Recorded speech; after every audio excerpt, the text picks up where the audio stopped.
Are we ready? In about Oh, one more tip tap to be. Mark, do you mind doing prayer? We do. Yeah. Okay, thanks. Both of us are. I do. It's the only way to show it. Are we ready? In about Oh, one more tip tap.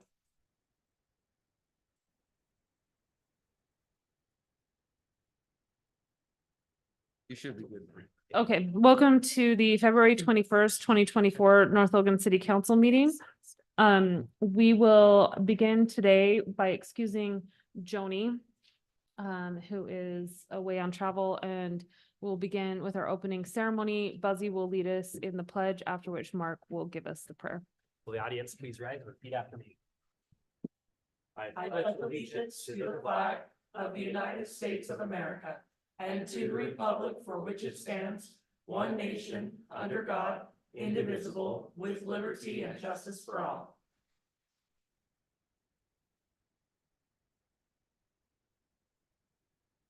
Father, we're thankful so much for where we live, for the blessings of this valley, and for the way that it blesses our families, our friends. We're thankful for those that spend their lives serving and protecting us. We'd ask at this time a portion of thy grace and spirit to watch over all that participate, that we may communicate, hear, and understand one another well. We make good decisions that benefit the citizens of North Logan. And say this in Jesus' name, amen. Amen. Thank you too. I would entertain a motion to adopt tonight's agenda. So moved. I'll take that as a motion by Emily, a Thank second by you. Buzzy. All in favor? Aye. Any opposed? Okay, we have two meeting minutes to approve, January 17th and February 7th. Are there any edits to that? No. Okay, then I'd entertain a motion on those minutes. So move. Okay, motion by Mark, Second. second by Emily. All in favor? Aye. Any opposed? Okay. Do we need to approve the minutes from the closed session separately, or does that just, I don't think so. okay? Because it's not a separate entity, but, okay. Now we'll move on to Alan, following up on issues from previous meetings and review of action items. Hey, thanks, Mayor. We'll jump through a few of these items pretty quickly because we'll talk about them later on in the meeting. This next month, though, will be Employee Appreciation Month, so we'll have two trainings during that month for the employees of the city, along with some appreciation items. Jumping down through here, though, water I won't go over in detail because we'll discuss that at length tonight. Sewer master plans, we're finalizing those updates. That's one of the requirements to finalize our DEQ bond, our DEQ loan that we'll have, and that will kind of take place hopefully later this year. We finalized that a year and a half ago, but we need to have our master plan in place, and we also need to acquire a little bit more property. Actually, Logan has to acquire the property, and then we can move forward on that. The property is near the Bridgerland Applied Technology. And so we need that property in order to put that trunk line through that area. They're going through and they're also monitoring the entire system. Zach's put that together. Every ounce of groundwater that goes into our system is $1 more that we have to pay for treatment to Logan. So addressing that, it really has a high return in cost for the city. Streets, hats off to them for their amazing snow removal. Kind of caught the entire valley off guard, but maybe they were a little too good today by clearing everything out throughout the city in a very timely response. So hats off to them. Thanks to them for doing that. Jumping down through stormwater, they're putting together a draft there's a House Bill 507. It's very difficult to describe each of the aspects of that bill, but it could be pretty damaging to the stormwater department and their ability to enforce. Meaning if there's mud all over the roads, this bill is drafted obviously by a developer that does not want, a legislator who is a former developer or a developer that doesn't want cities to enforce that. But that is the number one complaint we get from any aspect of stormwater is mud gets all over the roads. How is it going to be removed? What enforcement centers do we have in place? And so this bill almost attempts to remove that the ability of cities to enforce that. You can almost summarize the 100 or 200 page stormwater document in that one sentence, keep mud off the roads.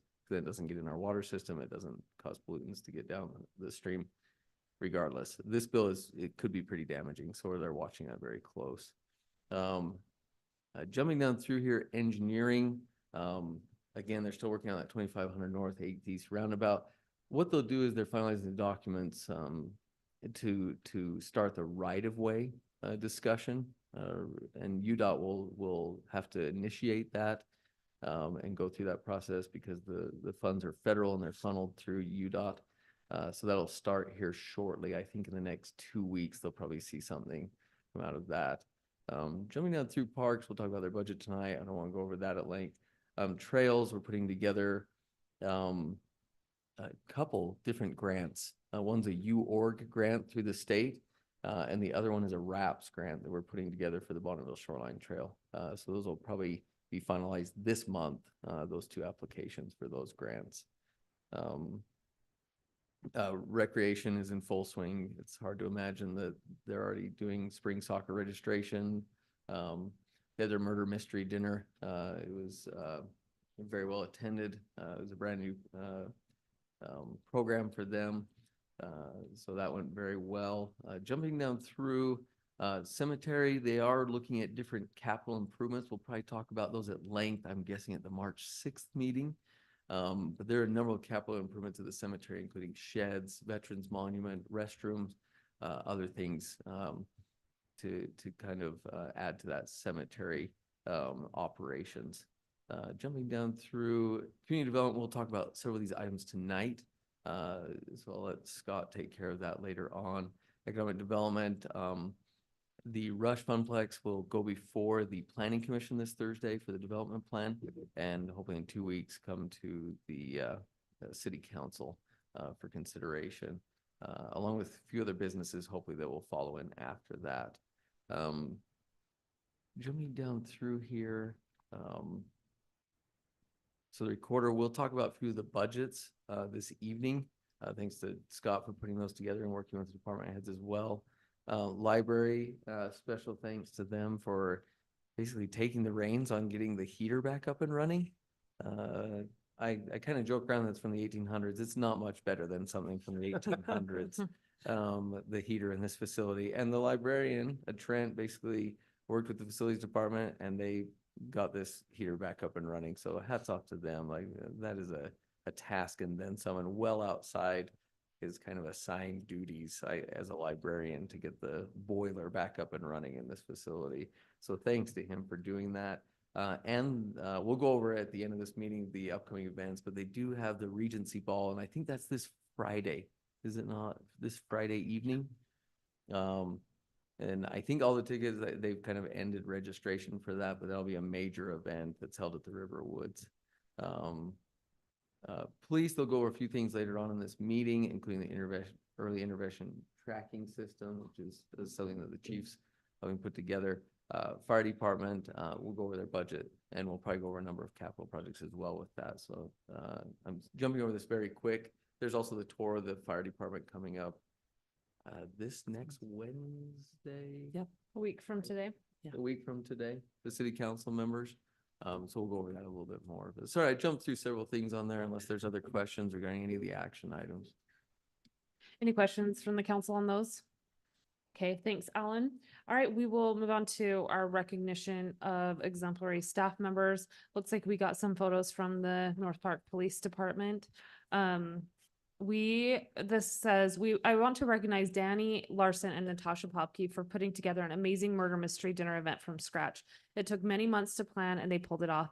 They went to great detail and it was a big success. Many thanks to them for all their hard work and creativity. We really appreciate them, and really they've helped our rec department become something that other rec departments aspire to. So let's give them a hand.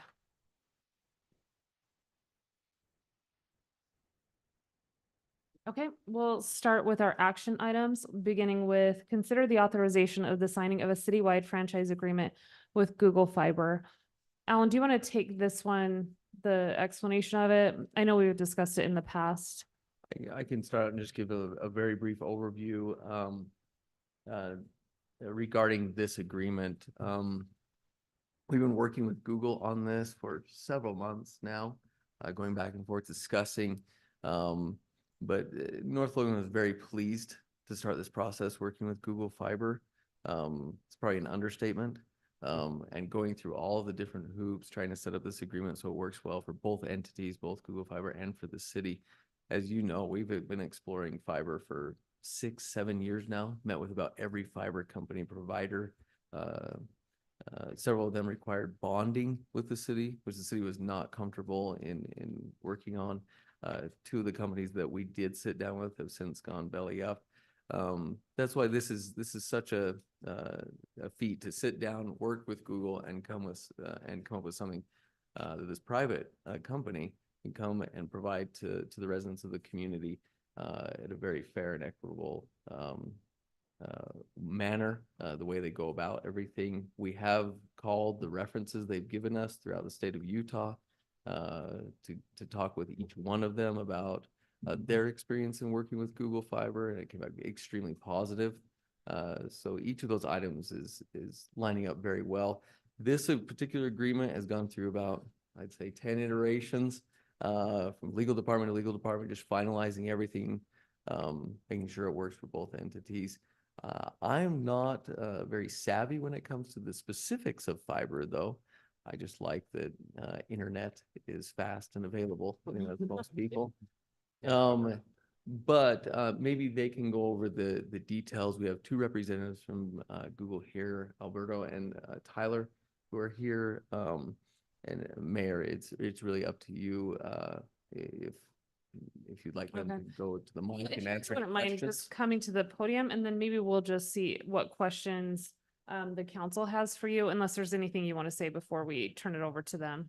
Before Mayor, Council, staff, before we start, I just want to say thank you. I mean, we do a lot of these deals around the state, and the diligence, the thoroughness, the collaboration from your staff, it was just incredible. He's right, it went about 10 different times because your staff was doing everything they could to make sure that the residents of North Logan were protected, and I think we've reached an agreement on that. So I just wanted to say thank you. It was a process to get here, and we got here, and I think it's a good deal for everybody, and we look forward to, this is just the start.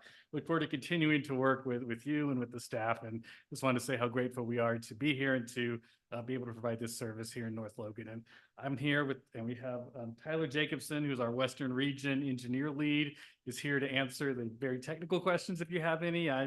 I'm like, Alan, I know the big stuff, but I don't know into the weeds about how the fiber is going to get to the homes and all of that part, but happy to answer any questions that you have. And again, just want to again say thank you for the consideration, allowing us to be here tonight, and say thank you to your staff for the collaboration. Yeah, thank you. Okay, council, do you have questions for Alberto? I have a technical question. So maybe, Right. sorry, was it Tom? Tyler. Tyler. Should have known my son's name. Tyler, so I'm obviously just familiar with Xfinity's fiber optic architecture and infrastructure here in the city. Does it mirror that, similar where you've got these junction boxes in neighborhoods that run off power and then distribute out to the homes? And then do you intend to cover the entire city as part of the scope of this agreement? Tyler, do you want to come up here? I think probably. Yeah, that video helps our screen, minute all of that, taker. okay, yeah.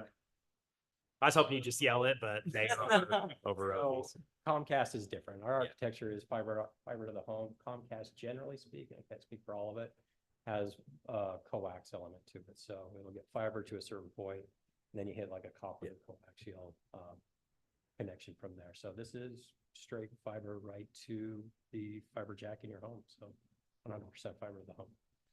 And then the second part of the question is we're looking at the entire city right now. We are planning for the entire city. Inevitably, there might be some addresses that fall based on private rights of way, road moratoriums, things like that kind of jump in the way. But yeah, we're looking at the city in its entirety. What do you anticipate the timing of this will be? Sure. I think the anticipated start of this was once we get this agreement finalized, hopefully tonight, we're going to complete our engineering plan, and Tyler and his team will get that taken care of. Once the weather gets a little bit better, so we're probably saying May, June, to get started. And then it just depends. It depends. A lot of it is contingent upon weather. It's contingent upon permits, if there's some issues that come up in the permitting. But I think, is it safe to say approximately a 2-year build out for the city? Yeah, I think that's a good approximation. Okay. And I just want to point out too, that we really pride ourselves because it is a burden when we come into your neighborhoods and come into your streets. And we do everything we can to try to minimize that burden on your residents. And they will get a door hanger that's letting them know that, hey, construction's going to start in the next 48, 72 hours. There's a 1-800 number that's staffed all the time where they can ask questions. There's a QR code. And we'll submit, we'll keep Alan in the loop on when those are going to happen and when those are going to start getting on people's doors. But we really don't want somebody to be surprised going to work and be like, the road's closed, what happened? We want to make sure that you have as little disruption as possible. And we really pride ourselves on doing that around the state. Okay. And could you? How long for road closures do you generally? That was one question I Oh, sure. got from residents about how long would you think you'd have to close roads?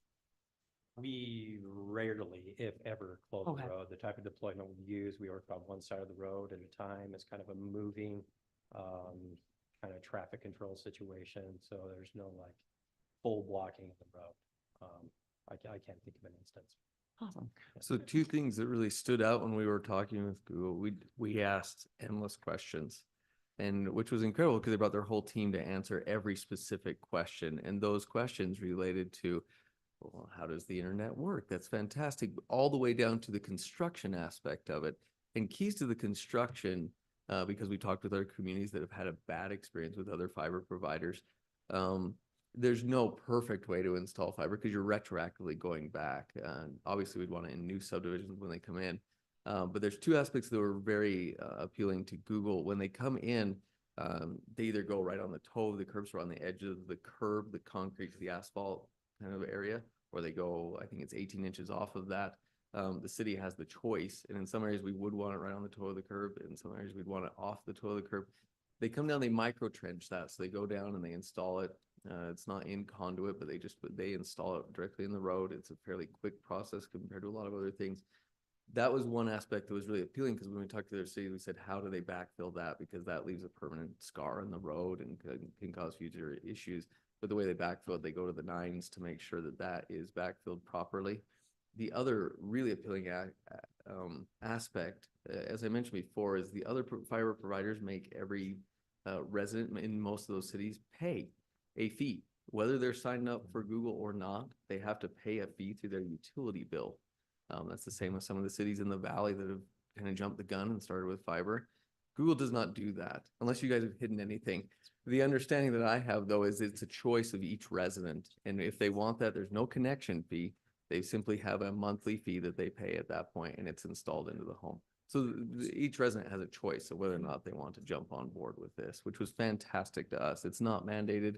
Everyone doesn't have to do it. Obviously, several people will because they've been begging for something along those lines, but it is their choice at that point, and that was very appealing for the city. What So- others, sorry, go ahead. Well, I was just gonna make sure that is clear, that Google Fiber will bear the 100% of the cost of the infrastructure to get that in place. Is that understanding Yes, correct? That is correct, Okay. absolutely. Yes, sir.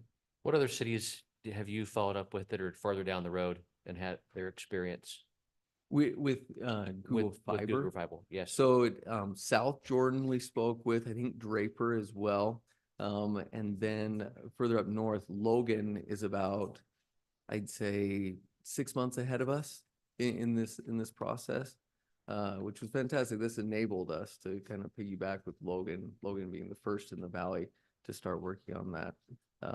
There are several other communities throughout Utah. I mean, they would give us about 5 to 10 other references, but those are the key ones we spoke with at length regarding everything from citizenry, how they felt about it, to install, to working with Google Fiber, to the Public Works Department and their experience.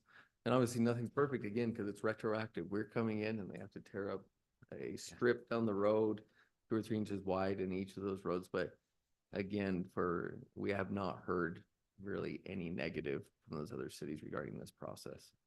With the other cities, how many times have you had or exercised the assignment clause and transferred the rights in this agreement to another party?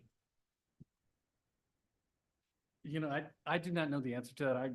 I don't know that. I can find that information out. Yeah, I mean, I think that one of the reasons we're excited about it is it's Google and we know where Right. they're coming from.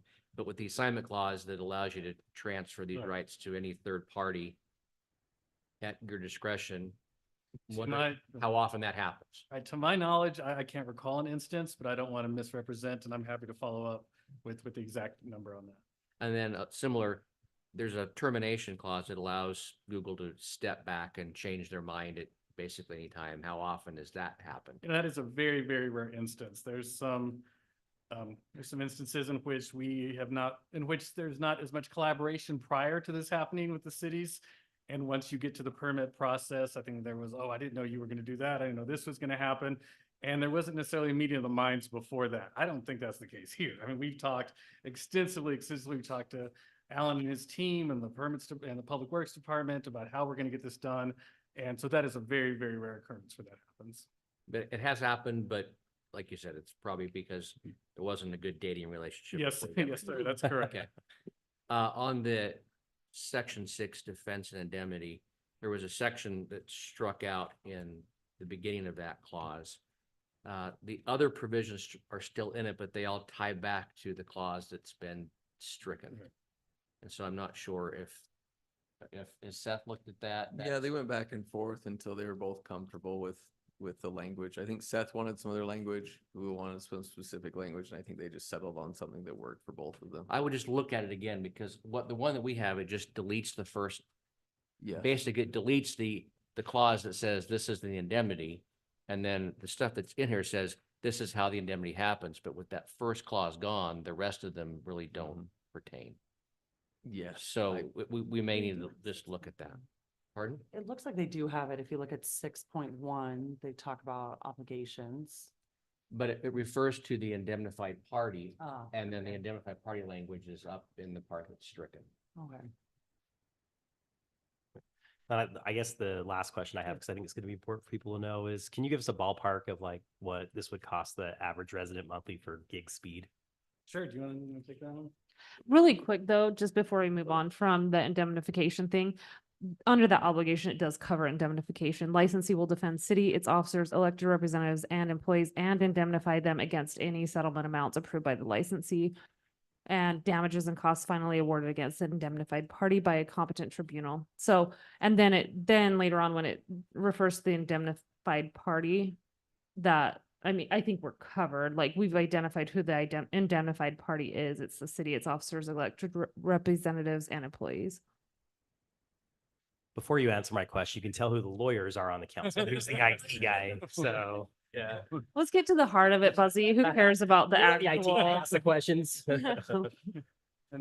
Anyway, I guess I would say I would defer to Seth on this one, that while they did strike out that indemnification clause, they replace it with an indemnification clause. Like, I think we're, Do you think it's added? Because it isn't underlined. That's why it looked like. are you it talking about was- 6.1? Yeah. I do, yeah. I think that 6.1 replaced the paragraph above it. Okay. And it is explicit about its indemnification. Yeah, So I think we're covered.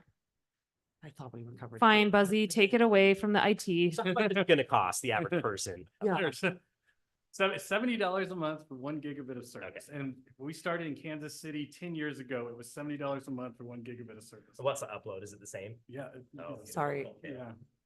What So- is and it two- goes what up is from the- there. I am so sorry. I just- I What wanna- does that actually So, mean? and I am not. The reason I smart. ask is the same package today We don't for the Okay. primary vendor in the area is $120 for that same thing. So I think it's important for people to know. This is not what I get from mobile service. This is where I get confused. Sorry, this is where I'm gonna sound real dumb. Okay, what do you mean by, say it again, is it gigabit or, okay, Yeah. okay, perfect. I sound Much so faster. dumb. And I think Not people are understanding starving this. for this. I think it's a comment that we hear pretty frequently, that we needed this yesterday. And Oh. so, Oh, sorry, Mayor. What is, They can do it. while we're on the topic that Buzzy is very familiar with, as an IT nerd. What's isn't there a 2 GB provision that's around $100 or something? There is, along yes, those lines? it's $70 for 1 gigabit and it goes up from there. And there are some faster speeds for people who desire that 100. I don't know, for people doing two. that much speed, yeah. Right. I mean, that's really, really I'm fast. assuming that would be for like business. You're gonna target business markets too, then if you're going That's correct. Yes. several gigabit per second speeds, right? So. that We'll makes give a sense. list of that I'm to just really Chief, excited. too. Do you have an idea of where you would start in town? I Like maybe the west. No, side? I just, I wouldn't The recommend library. anywhere, but if you start on the west side, that wouldn't be a big deal. I think, yeah, all Out of the joking north. aside, the competition needed for this it's not a North Logan problem, right? Like, we're fortunate to have you guys coming in, but the residents are going to I mean, when we talk about adding a few dollars a month to people's bills on taxes, the savings for this are huge. Yeah, And I just, that's important for people to know they're going to have options now. So, be a little bit more competitive, which is Yeah, never a I bad thing. appreciate that. And I should have introduced myself. I'm Alberto Garcia. I'm the Government and Community Affairs Manager at Google. We pride ourselves on customer service. So I'm going to submit Alan has my information for him to forward over to you. And if there's escalations, if you get a resident who's wondering why something's happening in their sidewalk, refer them to me and we will respond to them. We'll make sure that they get taken care of and that you can have the information as well to Yeah. answer their questions. So I'm your Mark, contact did you hear what I heard, which is that he's agreed to take care of any complaints about sidewalks or roadways. The one- Contract? We're covered. Yeah, okay, Once- we'll do once that. Alan Personal gets- You're hired. indemnification. Okay, But great. I know but as people do escalate to you. and No, I start to appreciate get that. The mad phone call, we're here to talk through it and give you the information to get how we can resolve the situation. Okay, I appreciate that. Any other questions? Okay, then, Again, we thank you very much for the opportunity. yeah, of course. Well, then I would entertain a motion on this. Well, I will motion to approve the authorization of signing of a citywide franchise agreement with Google Fiber. Okay, motion by Emily, second. second by Buzzy. Do we have any more discussion on this? Okay, all in favor? I, Any opposed? Okay, that motion passes unanimously. All right, we will move on to consideration of a proposed amendment to the Smiling H subdivision development agreement to allow for slightly reduced side yard setbacks.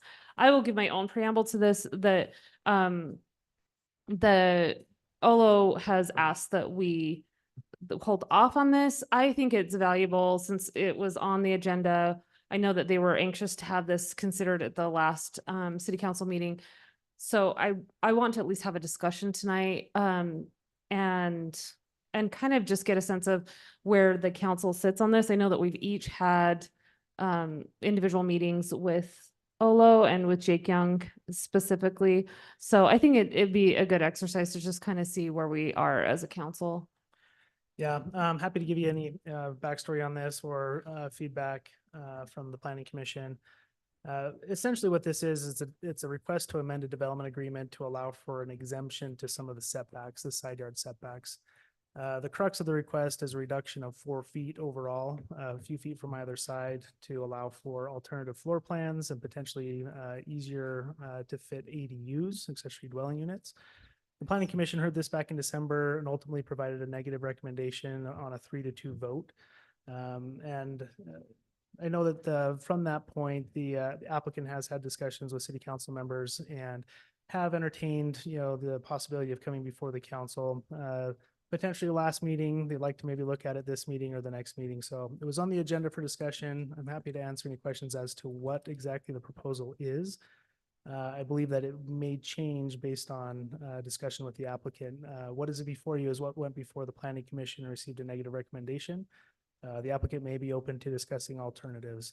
So Scott, that's I think, initial question here is, at least when I spoke to them almost a month ago, what I had requested, and I think this is consistent with the council, is some sort of very clear proposal about some sort of exchange for these reduced setbacks, particularly where design's concerned. Have you or council, have you guys received anything in that vein? Just some high level discussions, but nothing official, which is what I was. Well, that's what I mean, because I think that was something I expressed very explicitly to them, that we can't consider an amorphous proposal. And we also can't, as a city, drive that proposal. And so I guess that's where my frustration exists, is that,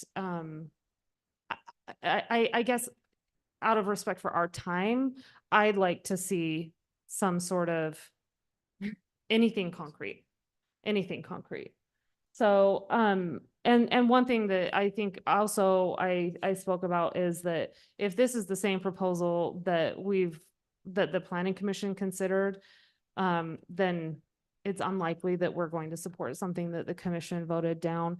Kenny, do you have any insight on this as someone who was on the planning commission at that time? Yeah, so it was not a unanimous vote from the planning commission. It was a 3-2 vote to recommend a negative on this. So it was a good debate that we had on this. Ultimately, I think the key takeaways from the planning commission discussion were that this would be essentially a variance that we would have to be granting. And so the threshold, the municipal code does set a pretty high threshold for the 5 items that are added together for granting variances. And ultimately, we didn't think this crossed that threshold. And while we understand that there is market demand for the 3rd car garage or the attached ADU that could be accessible with the reduced side setbacks, that demand, the developer could have accounted for that at the time of plat design. And they could have designed a plat such that they did not need the reduced setbacks to still get those features into their development. They chose not to do that at that time, and that was their prerogative, of course, but then the city shouldn't necessarily feel like we have to then go back and accommodate reduced side setbacks later. Okay. That's really helpful. Emily, I know that you're very tied to, you were there, right, when they were discussing it. Oh. Do you have any input specific to your conversations or based on that consideration in planning commission? So I watched it afterwards because I was at library board, but then I talked to some of the members, and I think they were hoping for more of a kind of back and forth. Developer gives some things and we talk about it. And I think that's where I kind of come down is what is presented before us is exactly what the same things are on the line that were on the line when they came before planning commission. And I don't see enough difference to go against them. The conversations that we've had, I was honestly thinking we would come tonight and there would be, this is what we're offering.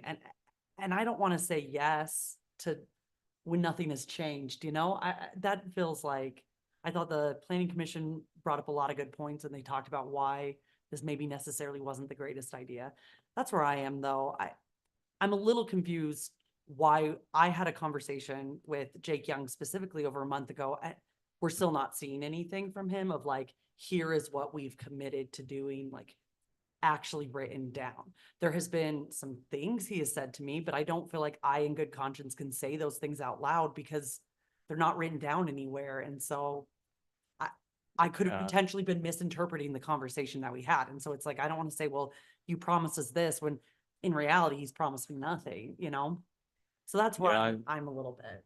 I did talk to Jake also, and I guess I know he mentioned that we could put into a development agreement that they wouldn't duplicate the exact style of house 3 times in a row, which would be good to have in a development agreement. I would think that most developers would not want that anyway in their developments, to have the exact same cookie cutter house duplicated several times.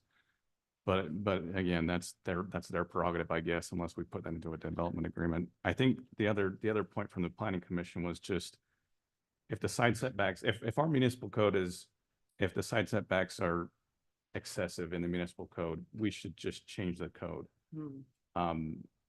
If it exists for a reason, variances should be a really rare occurrence.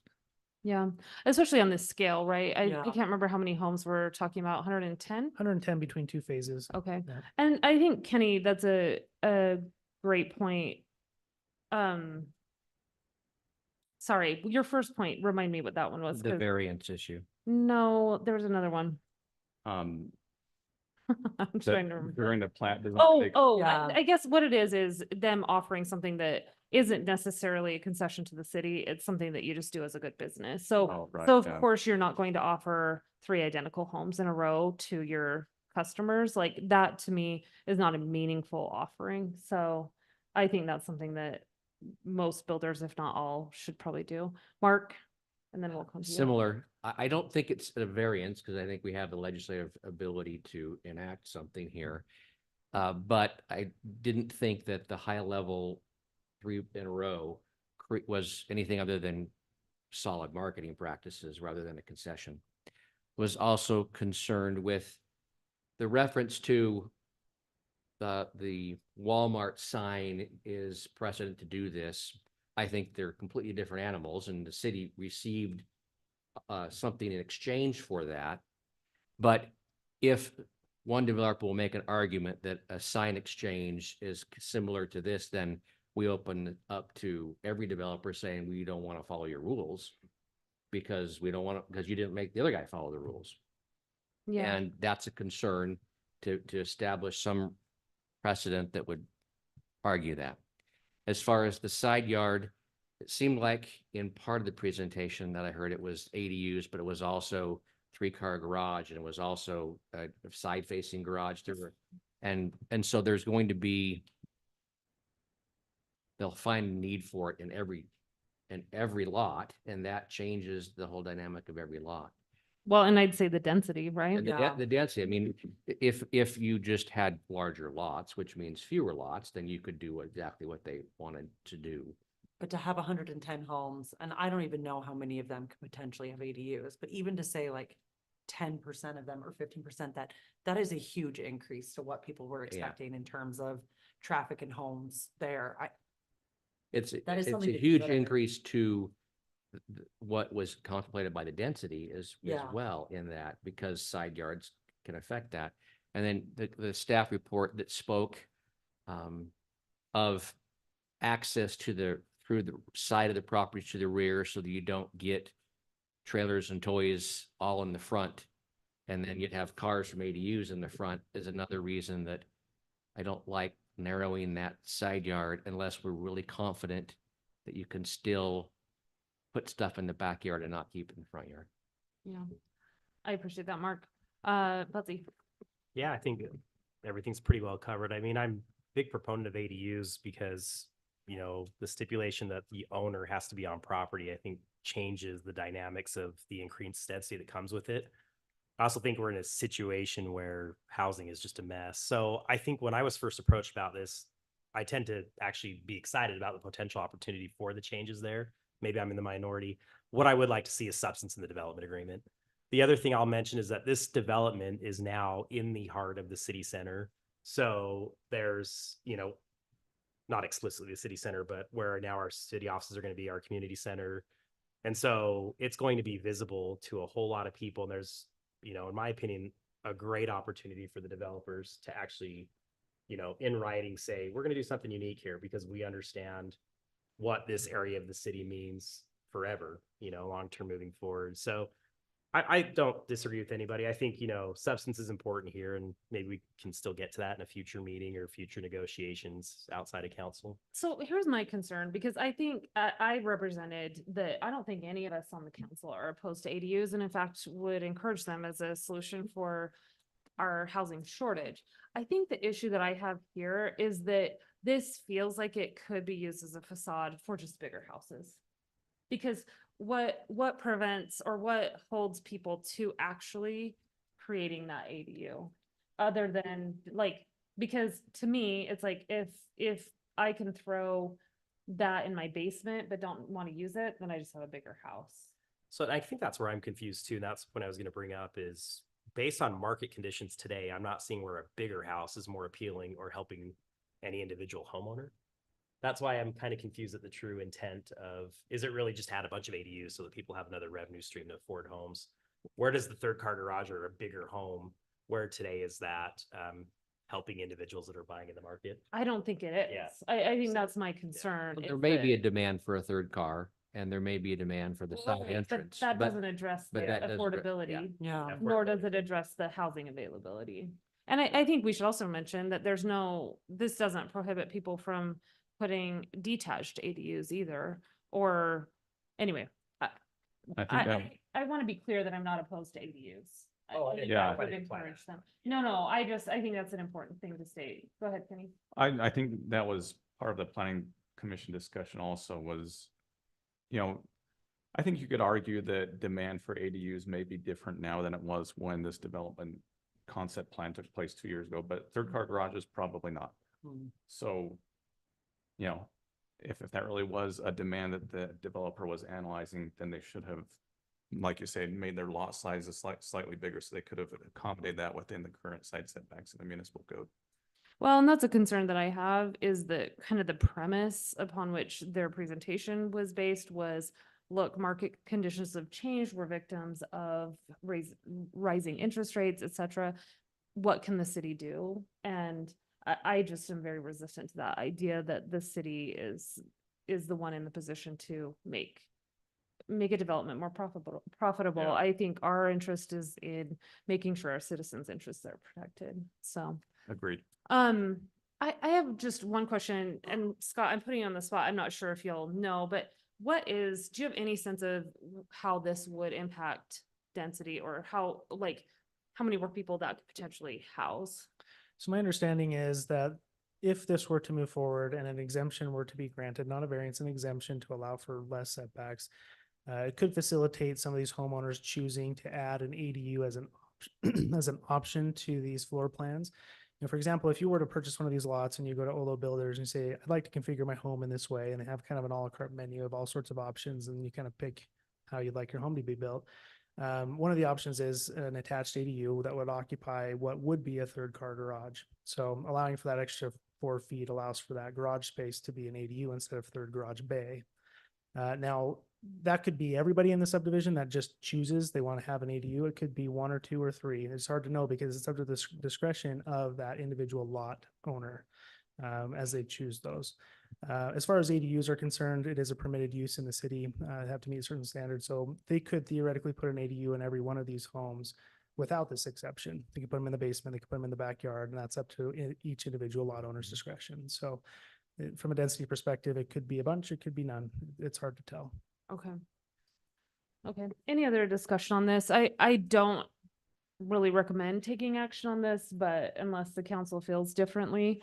But I just kind of wanted to have this discussion because I think we've all been having separate conversations with Jake. But I just kind of wanted to talk it out on the record. Yeah.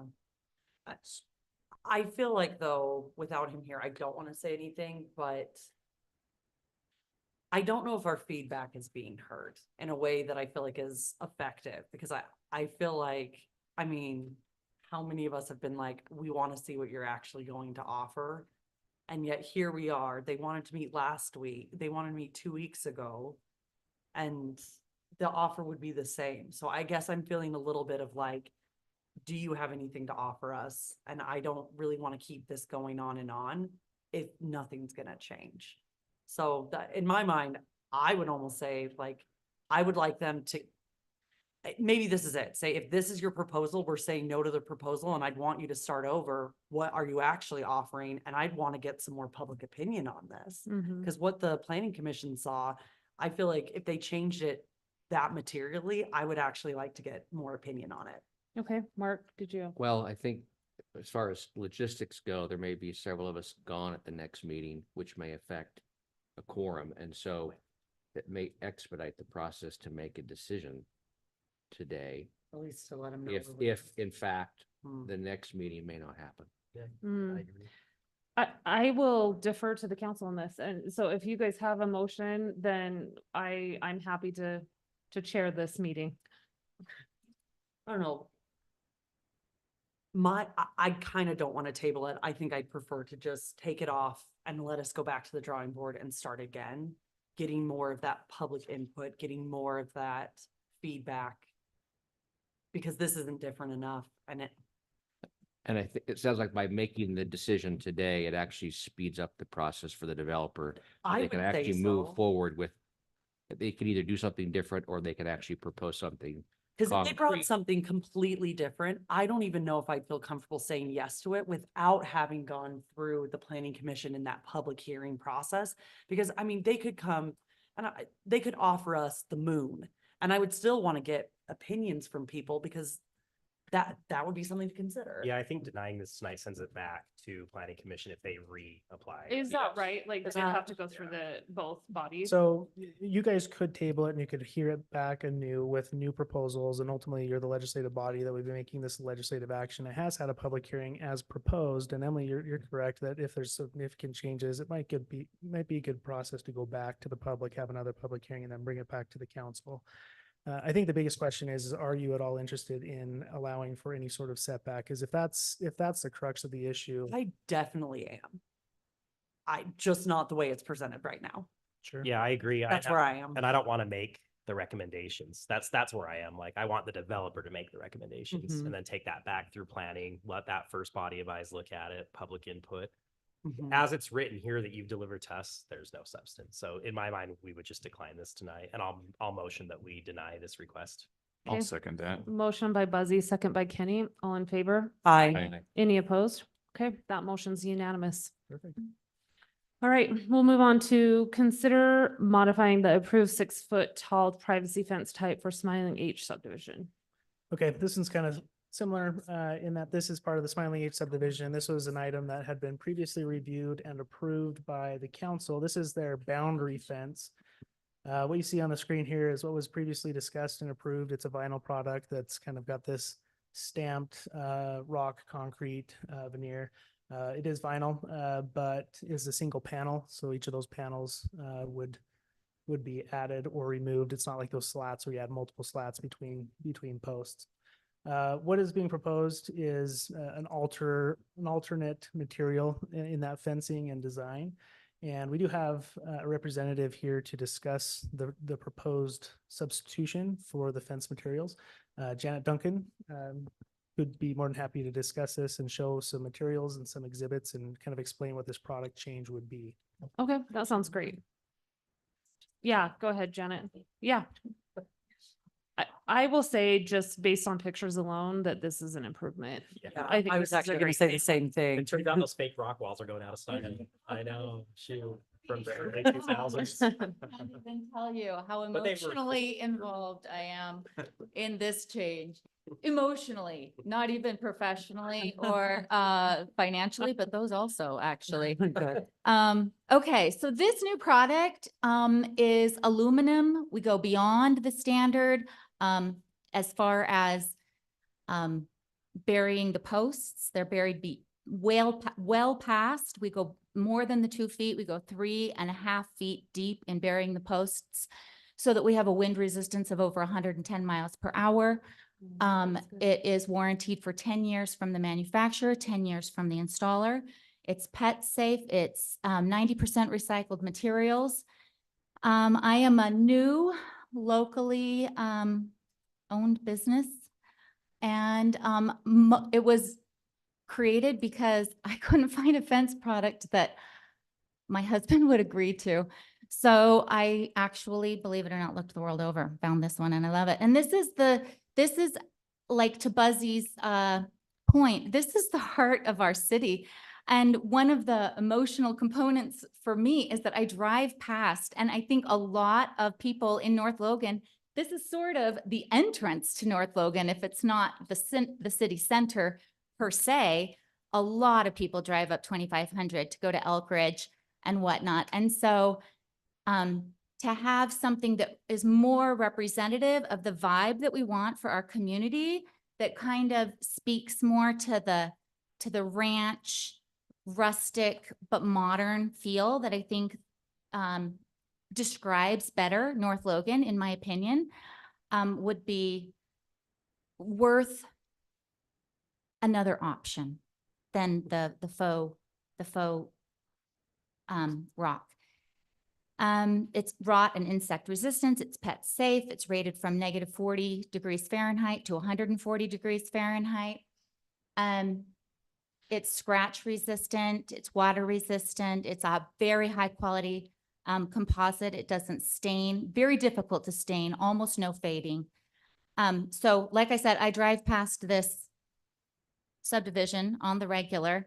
And so, I mean, I'm really emotionally and professionally invested in this looking good for no other reason than that I have to look at it and feel good about it forever. So, So can I ask, Please. just, I've seen that there are some that are kind of more open slats. yes. Yeah, and, Yes.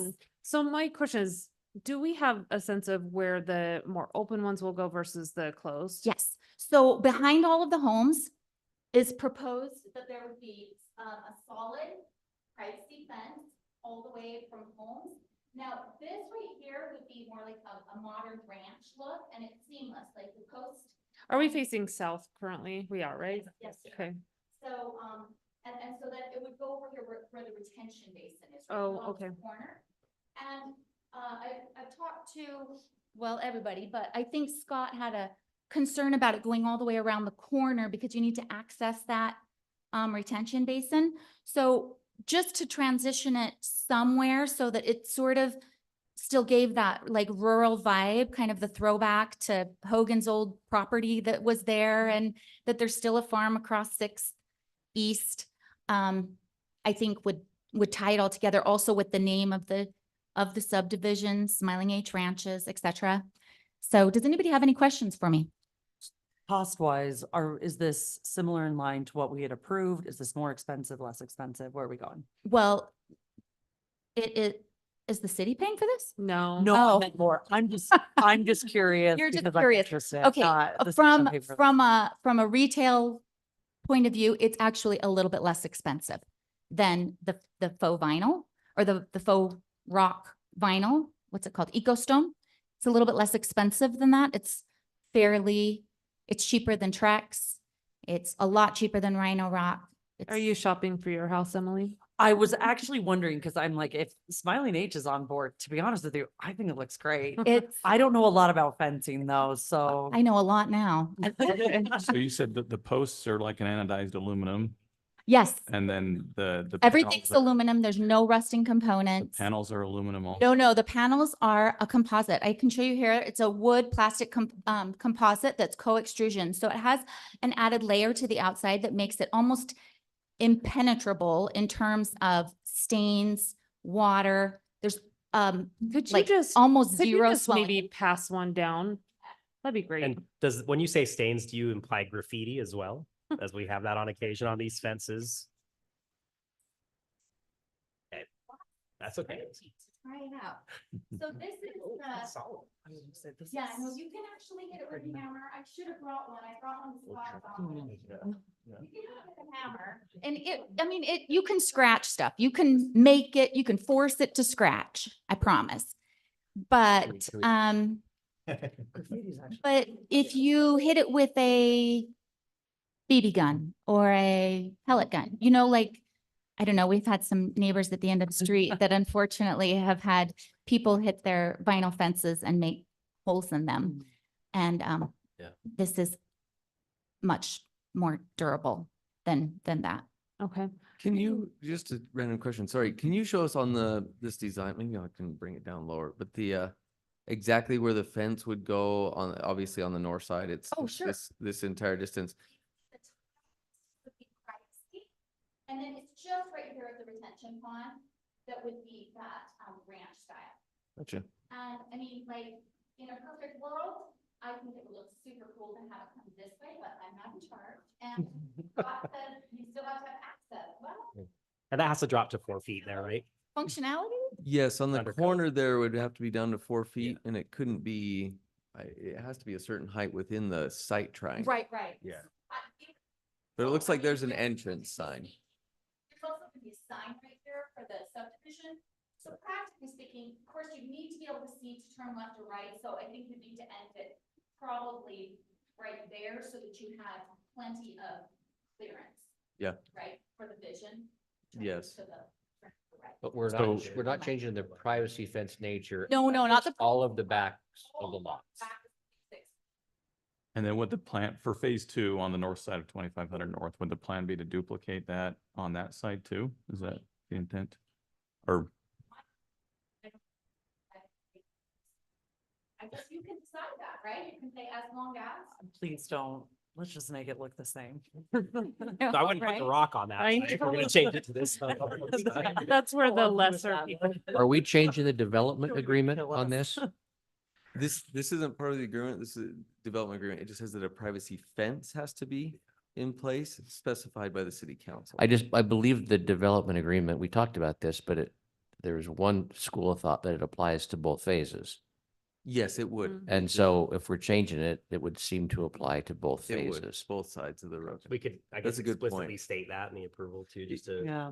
Just to make it clear in the emotion, I would. The other thing, just a question about this, as you're driving in, they talk about the city entrance. The privacy fence, which is fantastic, goes along this entire south side. You probably can't even see my cursor, sorry. But on lot 5, as you're driving in, it would be open on that side. So they can Right. either put in a fence, or would it be good to have this fence extend along that western boundary of lot 5 and on the eastern side of the detention pond? Yes. Yeah. Yes. So They- you're saying you want Google to do that. I'm just saying that would be a question mark. As you drive in, you will see just the side of that home and the basin, the retention pond going up into their yard or however it's laid out. So It- it'd be good to If have I was that. the owner. Is the I would like retention the pond fence part more, of but 5 that's just- or 4, or is it separately owned? It's separately owned. Brent can probably answer that. But the Brent, do you know retention, the answer to that? Just that. Is the retention pond part of 1 or 4 or 4 or 5? it's open space of the HOA. So there wouldn't be a fence on those two borders, right? In the 4 or 5. Probably not, but Okay. Yeah, they might like it. makes sense. Oh. So are you raising a concern about? I'm the raising a sight concern line? that the privacy would just end right there, and then you just have 2 side lots that would kind of start spilling over into the basin.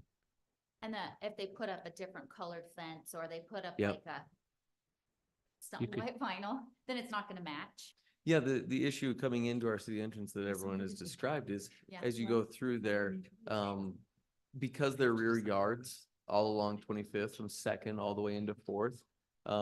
With those being rear lots, everyone wanted a privacy fence, Yeah. but everyone has put in a different style. And that's where the complaints come in. You go from wood to vinyl to another type along the entire back.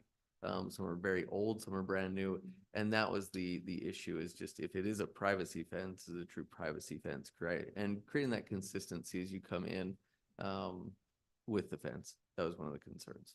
Speaking of consistency, it would look so good if you guys had that modern ranch right in front of the city offices, all the way down to the library. Are you talking about a Fencing? fence? Yeah, Oh, I think we're. I'm just, I I'm think just we're saying. it would hoping look for really just- cool. It would tie it all together. We're Something gonna to think about, Okay. so that's all. Okay, well, thank you so Anyway, much. You bet. Any other questions from the council? Are we ready for a motion on this? I only had one other question of clarification. One of the slats looks like this with just no metal horizontal slat in there. But the other ones look like Yeah, they this. were a little bit different. So just a clarification of which one it would be. Yeah, that was kind of one of the things I wanted to kind of just get to the bottom of. There's also, if you go to that other exhibit where it was like a side yard to a home, Oh, where it was sorry. installed. The other one, there's another one. That was actually a good image to kind of discuss what my question is. See on the bottom, we've got a mow strip where it's all concrete underneath the fence panels. You can either do that or you can have just posts and sono tubes where the grass goes right up to the fence. I think that's one point of clarification as well. But we just get to the bottom of exactly what is being proposed. Is it the split rail where we have that one black rail towards the top? Is it going to have that mow strip? Yes or no? And I think it might be beneficial to also get a site plan of phase 1, phase 2, and exactly where this is going to be installed. Do you want to go back to that site plan? As we were kind of talking about the site triangle of 6th East onto 2500, the site triangle is actually pretty big. It's 50 feet from the corner of the intersection. So I don't know that that fence could actually go in, even if we like the look of it, just for clear view triangle sakes. Mm-hmm. But So- at 4 feet it could, right? So it has to be at least up 4 feet for you to see underneath. So like trees that are in a site triangle, you have to prune it up so you can see underneath the tree within that triangle. It can't be above 2 feet within the triangle, which kind of defeats the purpose of having a fence. kind of weird. So are those things that we need to The road. clarify before we, I think you guys could put that in your motion to say, hey, work with staff, put in a site plan, and we can Okay. double check. I do think we Clarify should those things. probably, That would be the site triangle right there. yeah. And that's assuming the road doesn't get any wider, but the road to the east. The road would looks- come To in- the north oh, looks sorry. wider. Yeah, it's from the edge of right of way. so you'd have to start the fence right there then. Yeah. And then that would essentially be an open shot to to those lots 4 and 5. Yeah, Alan, if you want to go back to that exhibit when you get done measuring there. That would be it, Yeah. right there. So, I mean, And then Just it would be the eyeballing same it thing right On here. the north as Yeah. well. Yeah, I'm Mhm. not seeing what they mean. Okay, I like the look of it. I just don't know from a practical standpoint that it actually meets the site triangle. If it requirement. does, I like it. If so, it doesn't, so that means it would almost have to, well, It'd start about halfway through the detention pond. okay, It's with kinda the, just eyeballing it. like the more open slats. It could and be then go closer up. if it's down though. If it's down below, I think it's 3 feet. So if it's 3 feet, as you get closer to there, it could go much closer to the corner. Scott, I thought it was 4, so.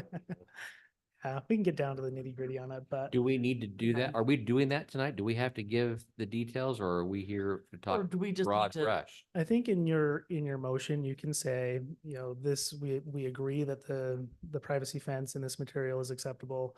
That we do want to have privacy along the west side of lot 5, the north side of lot 4.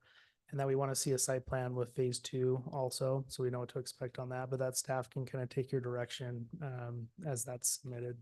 If you feel comfortable going that direction, Okay, The fence would have to be identical though on both sides. right? So coming with phase 2, just so you know. just put that in the motion that we need to, it needs to apply to both phases. I mean, I don't want to belabor this too much, but the original agreement did not have fencing on the west side of lot 5, correct? I don't know that it was discussed in that amount of detail. I think that we So- had that example image. So we're looking at, say you're coming in asking for a change, so now we want to add this. We just want to be more specific, so we're not standing there saying, well, why don't you put fence on this length when we think that it was probably where it should be, but they're not thinking that's where it should be. Trying to head off maybe any of those miscommunications. The west side of lot 5 and the north side of lot 4 is what we're saying. Yeah, I think that would make sense from a privacy fence standpoint. It's meant to screen view from 2,500 because it's the backside of lots. Yeah. I think that we're basically just approving the material for the fence, right? And then I think some of the details about like That's what it is. location and Some guidelines. Yeah, can happen later without official like consideration by the council. Is Could be. that, It depends on how like- detailed you want to be. well, I'm just wondering if we can kind of almost cede that control to staff, like to say, we approve this in concept, like we approve this fence type. Pending your reaching agreement with staff as to location. Yeah, those details about where the fence is. So this is a Also, super easy I motion would- if someone I- wants to take a stab. I would probably Thoughts on the recommend you be poster? very specific in the Okay. motion. The problem is the ambiguity when it comes before staff, then we're just gonna arm wrestle for another few days. So if you're specific in your motion as to exactly what you want, Okay, then when they get to that point, it's just black and white and the city has to enforce it or the staff Okay. just has to enforce it. That would just be my request. okay. Does anyone want to take a stab at this? It's easy peasy. Just don't screw it up. Well, did Oh, we, sorry did about we that, reach a resolution on most strip or not in the motion? Mm. No. So you're Do looking. you have a recommendation, Yeah, I Scott? was gonna say, do you have a recommendation? A mow strip would definitely add cost. It would definitely cut down on maintenance and improve aesthetics. So It looks a lot nicer. And it would be on the street side, so you're gonna clean it up on the street side. yeah, I Is there don't any think that- opposition to that? Okay. Okay. Would that just That's be just up next to the sidewalk on the, there's a on little the bit of a other side of- landscape buffer, so there would be Oh. probably rock mulch between the sidewalk. It's actually that 8-foot trail and the actual fence post itself. So that would be managed by the HOA. Okay, let's see if I can write these down. Go get it. Mow strip. It went from Phase whatever one the and staff two. says. to, like, here's the full detail. Okay, I'm not entirely sure how we're I gonna can phrase help you this. out on this. Cool. All right, I motion to consider modifying the approved 6-foot tall privacy fence type for Smiling H subdivision to the Phase 1 and 2. phase 1 and 2 to the type suggested before us with a mow strip underneath. And then I'm going to cede to staff on how the transition. I think we can be specific, that we would require a fence on the west side of Oh, 5 I was and the actually north talking side of about 4. okay, you're getting ahead because I was going about whether or not we can have the smaller open slat fence. I was gonna cede that to staff control to decide whether that's a good idea or not. within the And then township we would limits. like to see, gosh, I feel like this is really bad motion. Marie, make me sound really smart. Thank you. On the side yard of 5 and the side yard of 4. A privacy West fence as side. well. West side of West side of 5, 4. north side of 4. Yep. Okay. So modifying the approved Marie. 6-foot tall privacy fence type, we consider, Yes. she motions that we approve that With the type mow of strip. fence Split. with the mow strip, with the split rail. rail, and with the stipulation that that fence go along the west side of 5 and the north side of 4. Yes. Am thank I you. missing anything? The split rail is on the retention pond, correct? Just the. With- corner. Just the. I did just the say, retention one thing I did No, mention no. is that I ceded that decision to staff, depending, Based on the view triangle. based on the view Okay. triangle. Just for that portion, right? Just for the detention, because in my mind, if it looks stupid, we shouldn't do it. The north and west side of the detention basin. Yes, thank you. Okay. That's exactly it. Okay, and that phase 2 alignment of fences, the discretion is given to staff on the placement of phase I- 2. I think I that want for it to be phase the 2, it same. matches. It matches. So, so mow strip, are we calling this split rail? Yeah. Split rail. So split rail And and then- with some Is there a- discretion as to the site triangle. Yes. Okay. So match. Be phase one. Okay, sorry. Phase 2 to phase 1. Exactly, with those stipulations. And then Man. obviously there's not a lot of 4 and 5, but discretion to staff as to the areas surrounding the retention bench basin. Perfect. I think that's, do you, do you feel okay with that, Marie? Okay,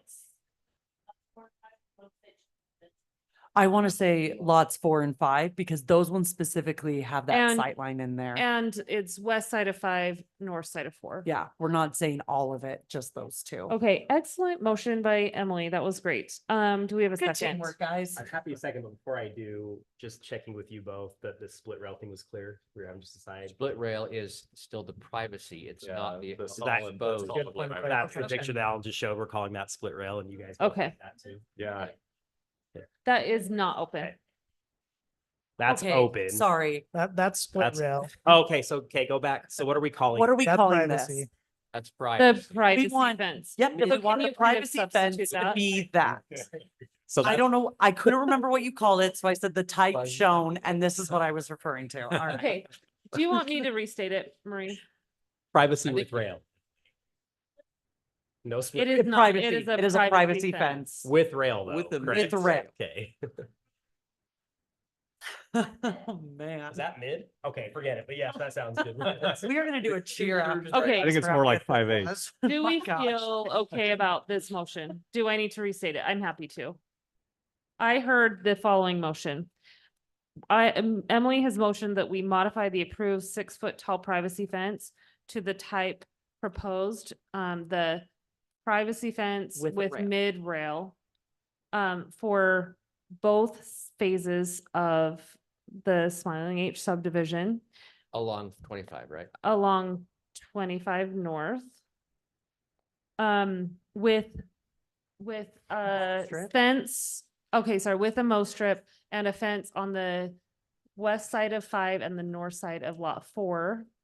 With discretion to staff as to the use of the open fence, Split rail. in the area surrounding the detention pond. Second. All right. Hey, motion by Emily, second by Buzzy. All in favor? I, yes.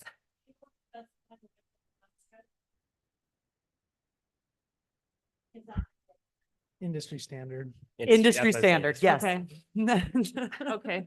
Thank you. All of us are like, I Thank don't know. you, Scott. Thank you, Janet. I appreciate it. Thank you to Brent as well. Okay. Whew, do we need a break? Let's move on to overview of a draft update to the North Logan City Water Master Plan. Steve, welcome. We've never had such a big, it's been a while since we've had such a large attendance, so thank Yeah, you it's for being awesome. part of that. To 6. Pleasure to be accounted for. By introduction, my name is Stephen Wood. I'm with Sunrise Engineering. We were elected to perform the culinary water master plan for the North Logan area, and we have been working with your staff since May? No. Been a good while. So I have 2 hard copies to give you if you prefer hard copies, if that is something you wish. Let's pass Is the that along. PowerPoint? That's Oh, great. beautiful. I mean, I think we're mostly electronic, but let's have them up here if you guys want. I'm gonna sell this one. Oh, sure. I'll show you. A final electronic copy will be delivered. One caveat I will say about that specific plans or those specific documents is Appendix C is exempt from those documents, just because Appendix C can tend to be several hundred pages by itself. It's the digital output from the water model, so it's just a whole mess of tables. So I left it out just because I don't think I have a ream big enough. But one quick note on those is, as I was printing it off, I failed to notice that I was still holding the 2023 council members. So Kenny and I believe Mark. Mark yeah. are not on there. I will be providing an updated document for that cover sheet. And that was even called out by Jordan, and I You don't. didn't fix it quite yet. Just kidding. You Okay. guys are very. You can call me Roger. So I don't know. if you- that will be updated. Shake crack. Okay, I'll just dive right in. So the presentation I have is a very high-level presentation. The document itself goes much further in depth on this. If there is any questions, feel free to ask, and I can provide the clarification. But however, for the public presentation, I do try to keep it as high level as possible, just because there is a whole bunch of nitty-gritty stuff that some people don't enjoy as much as I do. So beginning every water study, the best thing to start out with is your demographics of your community in terms of your growth, population, how your houses are being developed, even down to the number of people in homes. So generally, we base our demographics on the governor's indexes for population growth. We also took into account your building permits and the growth of those over the past 4 to 5 years. In addition, we also take into account the population projections that you have internally. So we compile all those together, and so your existing population, 11,953, that is a 1-year growth projection off of your 2022 census that became available. The existing ERUs, and so an ERU is an equivalent residential unit. And what that means is a average residential unit will consume a base amount of water. And so a business will look like 7 residential units, if that makes sense. So a large commercial complex will look like several average homes. Just so you understand what that equivalent residential unit, we speak of that quite a bit throughout the document. So your existing ERUs are 4,435. Our population growth is a 2.9% per year projected growth rate. That puts your 2043 population at 21,173. And the planning period is a 20-year planning period with broken down periods at the 5-year, 10-year, and 20-year mark. Projected ERUs are 7,856. So it's not quite a doubling of the size of your population, but it's pretty darn close throughout these next 20 years. So With the projected ERUs, do you estimate the type and size of businesses as you're doing that projection also? yes, we do. So it is broken down into not only just types of residential and commercial, but even down to 4-inch type connections, 3-inch type connections, and the growth of those. So if that is, so we do break it down to that level. Globally, we just refer to total ERU. And one thing that is important to note is the projected growth of ERUs. Oftentimes a council will be concerned about at what point do we need this particular capital improvement project? at what year. It really doesn't boil down to year. It boils down to your ERU growth. If you hit 7,856 ERUs in the next 5 years, then everything that I've said that needs to happen in the next 20 years needs to happen in the next 5 years. And the reverse is also true. If you do not hit that type of growth in these 20 years, then the projects that we've identified that need to happen at year 18 don't need to happen until year 35. This is like probably a very basic question, but we're talking strictly about culinary water, right? Culinary water, So you That's guys it. have factored that in as you analyze the city and you're looking at areas that will be developed in the future. You consider whether those would have secondary water for external watering. Is that so there's that two, detailed? there's two avenues to go with that, and we took the approach of factoring in your irrigation into it. Because your existing irrigation, you have areas of the town that are using irrigation and you have towns that are not, or areas of the town that are not using it, primarily based on elevation. The area that is yet to be developed is above the canals. Okay. More than 50% of your developable acreage is above the canals, which is above the serviceability of the existing secondary water capability. So it was a better evaluation to consider secondary water as part of your culinary system, to overestimate your demands rather than underestimate and put you in a pinch early. Okay. So there was that approach taken, just because the majority of your developable acreage yet to be developed is above what can be presently serviced with the bylaws of the irrigation companies. Primarily being, your primary provider at this point is the Cache Highline Water Association. So right now they don't allow typically watering above their highest elevation. Okay. Janet, do you want your samples back? We're We're sure. I don't It's know gonna if be a you long want one. to take the out. Yeah. Yes. I mean, you're welcome to. She's so nice. She's like, no, I'll wait. It's like, How about this? I took an hour and 15 when I did the wastewater for Providence. So I'll keep this as brief as possible.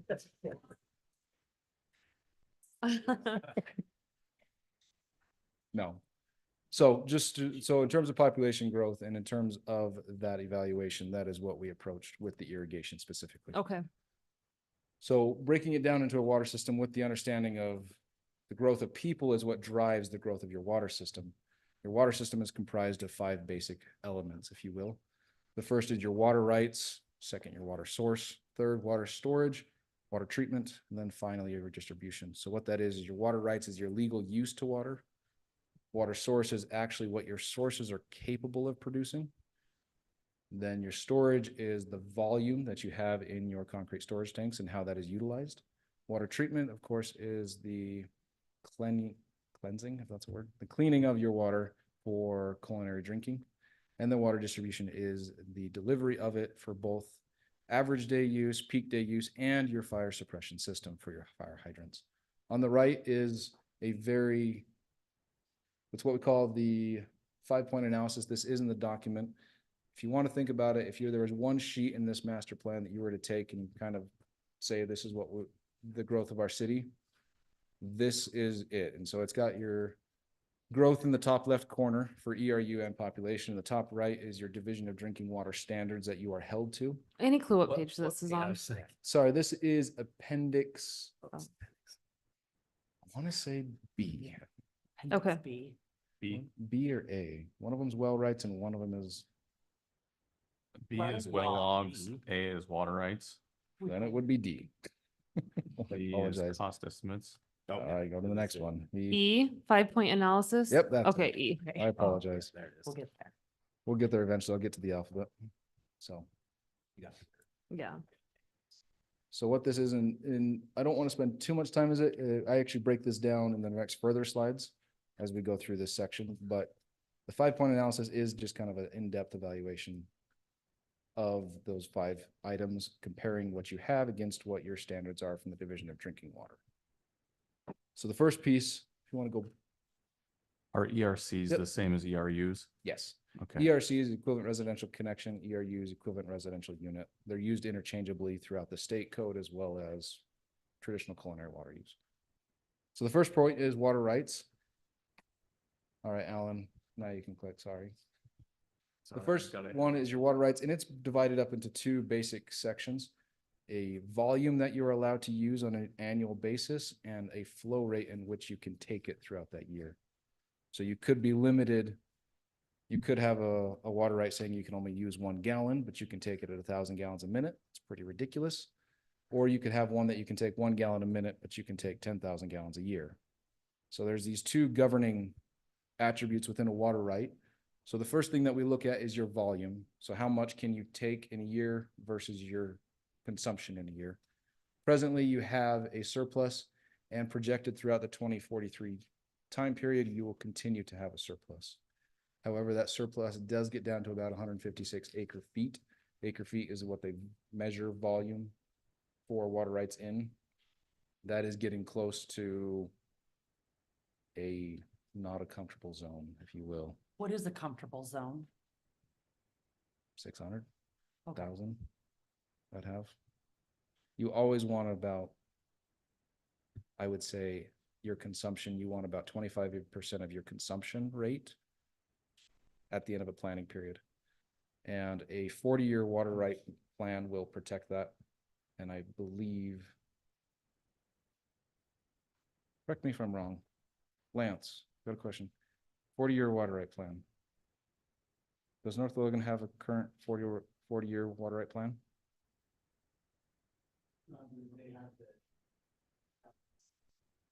Okay. Lance is actually extremely well-versed in water rights. And so that would be something I would pursue with your city engineer in looking at a 40-year water right plan.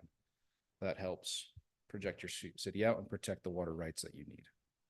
So I'd keep that on the forefront, and he can walk you through that. I can assist if needed, but Lance has got you well covered onto that. One update on that as well. The one thing that Lance has helped put together, this next slide down here, how to meet that point where we hopefully are a little bit more comfortable in our water rights. We were one of the last cities in the valley to adopt a water rights ordinance, kind of an exaction ordinance for new development that comes in. It took a while to convince the city council to adopt this, even though every other city had this, and they'd had this for 10, 15, 20 years. So had we had this in place for 20 years, we'd be in a much better situation right now. However, the last 2 to 3 years as developments have come in, it's been very well managed, used with each subdivision, and we've been able to exact several water rights with each development that's come in from the developer during that time. So kind of naturally occurring, and hopefully if we continue down that path, we won't have to go out and buy mass quantities of water rights. It's going to be very expensive. Sorry. These are rights, not shares, right? These are Water state Water rights. rights. Yeah. I would also recommend, though, that you would gather water shares as well. There is a means in which you convert water shares to culinary drinking rights. So there is value in both. So, and that is, well, that's our recommendation, is you do have enough volume for the present as well as the 20-year build out. But our recommendation is to continue gathering those water rights and shares from developers as development occurs, so that you don't have to purchase these large sums of water rights, which can be very expensive. So you're on a good track to set yourselves up for the future. But the rub is the water shares don't exist for above the canal property, and that's where most Yeah. development's coming from. There's value in them, but if someone's offering you a water right, take the water right. For those, we always give the option, but above the upper canal, or for those properties that do not have a water right or water share, they have the payment in lieu option, which is very expensive. I couldn't hear you, Marie. Can you talk to the microphone? So the second piece is your flow rate, of which you're legally limited to. Currently, you do have enough sufficiency. However, as the years progress, this is where you become deficient in, is your flow rates. You have the volume on a yearly basis. However, the rate in which you can take that, your summer production, your summer consumption is going to exceed your flow rate capabilities. And so as you gather more rights, you need to be assigning them to your wells so that you could legally pull more water from those to satisfy your peak day demands. So presently, your flow rate for your water rights are okay, but as you aggregate more water rights from development, be thinking of doing change applications to assigning them to your existing wells so that you can meet this deficit in the flow category. And this is a right deficit, not a capacity. This is a right. This is your deficit. legal ability, not Okay. your actual capability. So the water's there, your pumps are capable, but you don't have the legal right to take it. Do you evaluate the physical capacity too in this report? That's the next Okay. slide. So the next slide is your source capacities. So what are you physically capable of taking? Not just legally, but physically capable with your existing infrastructure.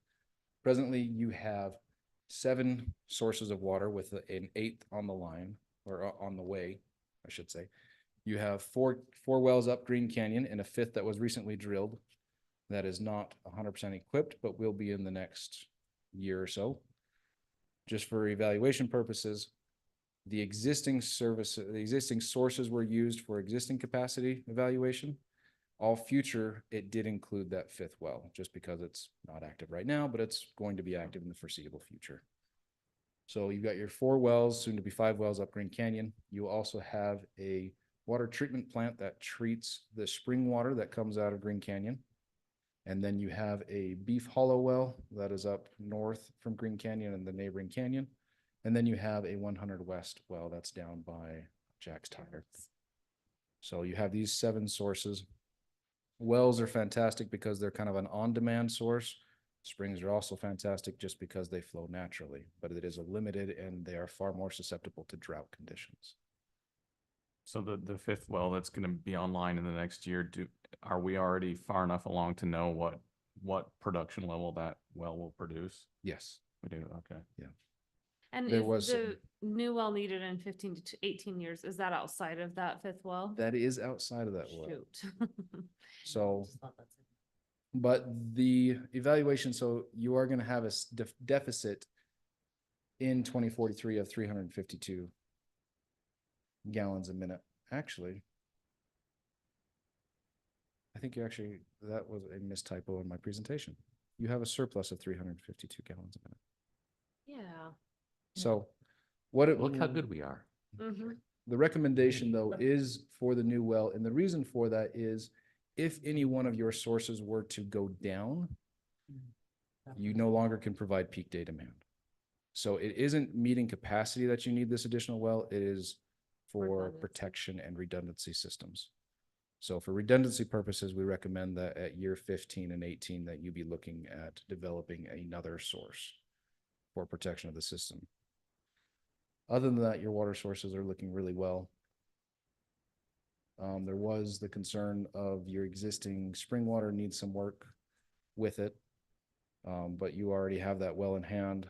Your treatment plant is slated for an additional contact chamber to help with disinfection, as well as some modernization upgrades, which you already have in the works.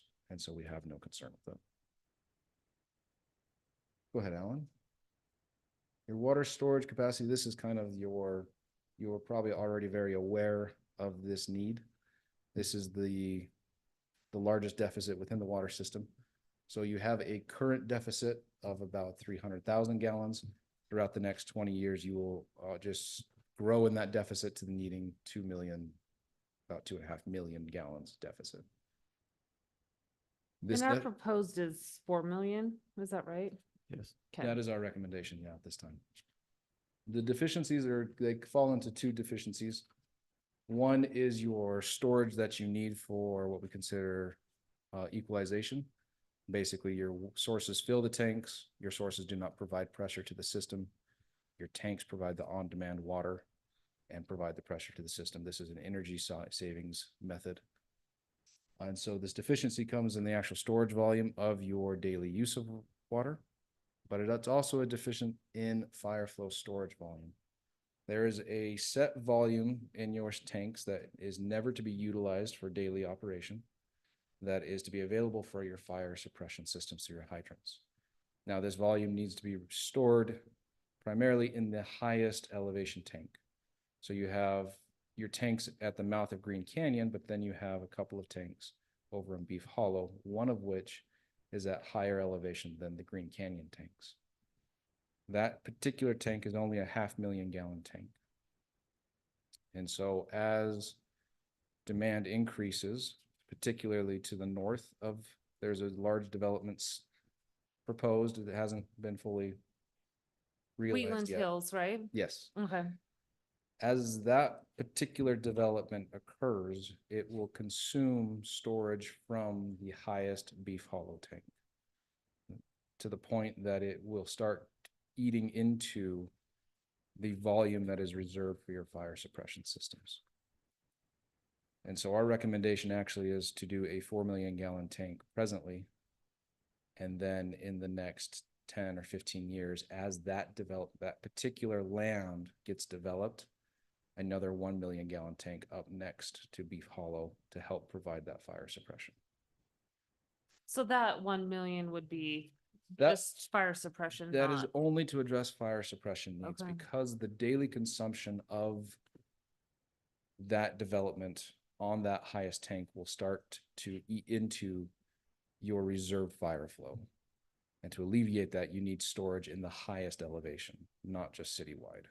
The 4 million gallon tank that we're proposing for immediate installation basically is to satisfy your shortage in storage, whereas this 1 million gallon that we're recommending is to supply the fire suppression impacts caused by the development in the area. And so we suggest that you work with that developer to help pay for that. That is not something that the existing citizens should be concerned about. That is to help with future development.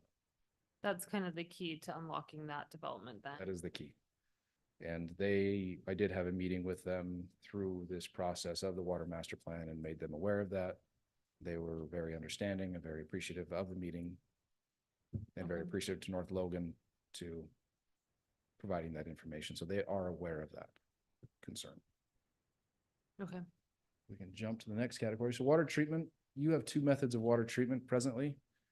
Your spring water and well number 3 are treated with the treatment plant, which is a media filtration system with chlorine disinfection afterwards.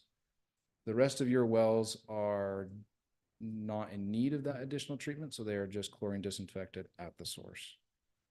Everything is operating smoothly. The treatment plant itself does need an additional contact chamber. What that contact chamber is to help with is to provide additional time for chlorine to properly disinfect it. There is a time period in which chlorine needs to be in contact with the water prior to delivery. And so we don't want to develop this contact chamber to provide that proper time. You're already in the works of it. You've already got it underway. So we did not identify it as a capital improvement project just because you're already working through that system. Other than that, your treatment's doing great, doesn't need additional attention. All we do is recommend is that any additional source that you do bring on does have chlorination at the source. So as you bring on well number 5 and any future wells, that chlorine is added as the water is pulled out of the ground and delivered to the tank. So that will help with your contact time with wells. So go ahead with the next one. So your water distribution is how the water gets around. Think of it as the veins for your city in terms of water. So we use a modeling software called InfoWater Pro, which it's an ArcGIS add-on. So we take the GIS development that you have and basically assign a whole bunch of attributes, run it through that program. One big recommendation that we have for that is as your city grows is to update that water model. Now that you have a calibrated water model, don't let it sit for another 5 to 10 years and never touch it as development occurs and new pipes are added, but reference that water model. And in fact, we can, as developments are proposed, to have me run those scenarios.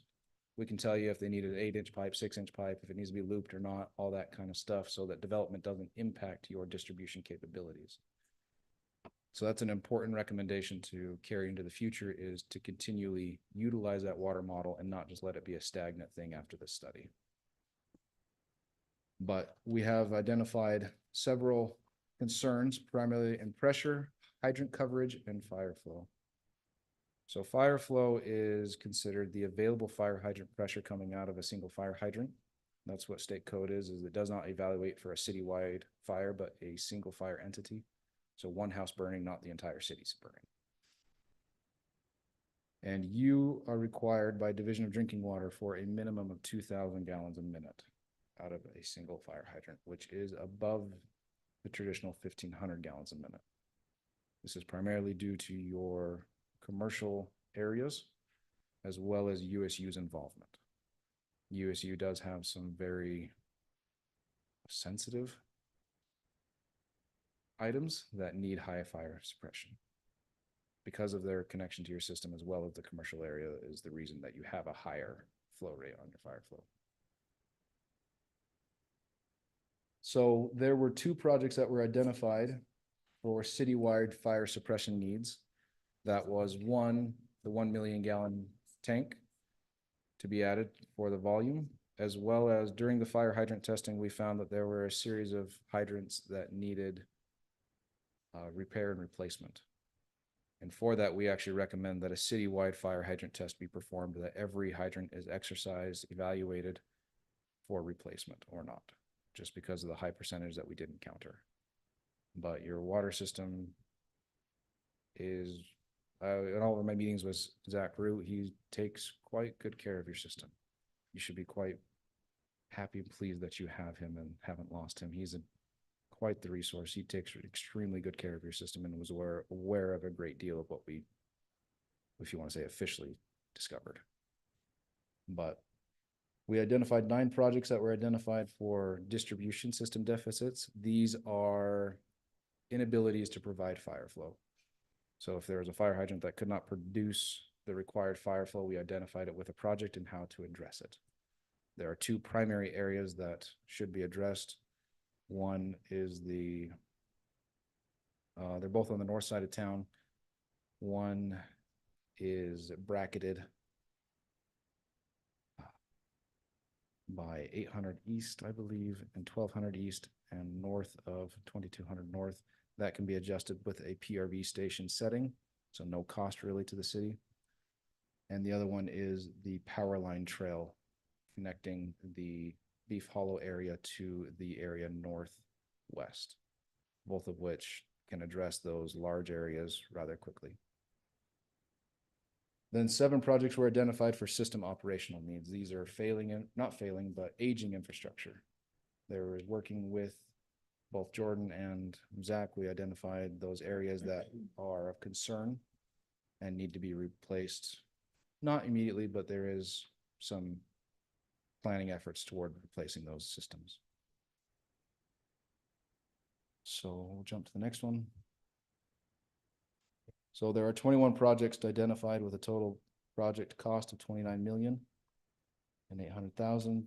On the right-hand side is those lists. We broke them down into 3 time periods, time period 1, 2, and 3. The first time period is your next 5 years, all the way to 2028. The second time period is from 2028 to 2033, and the last time period is 2033 to 2043.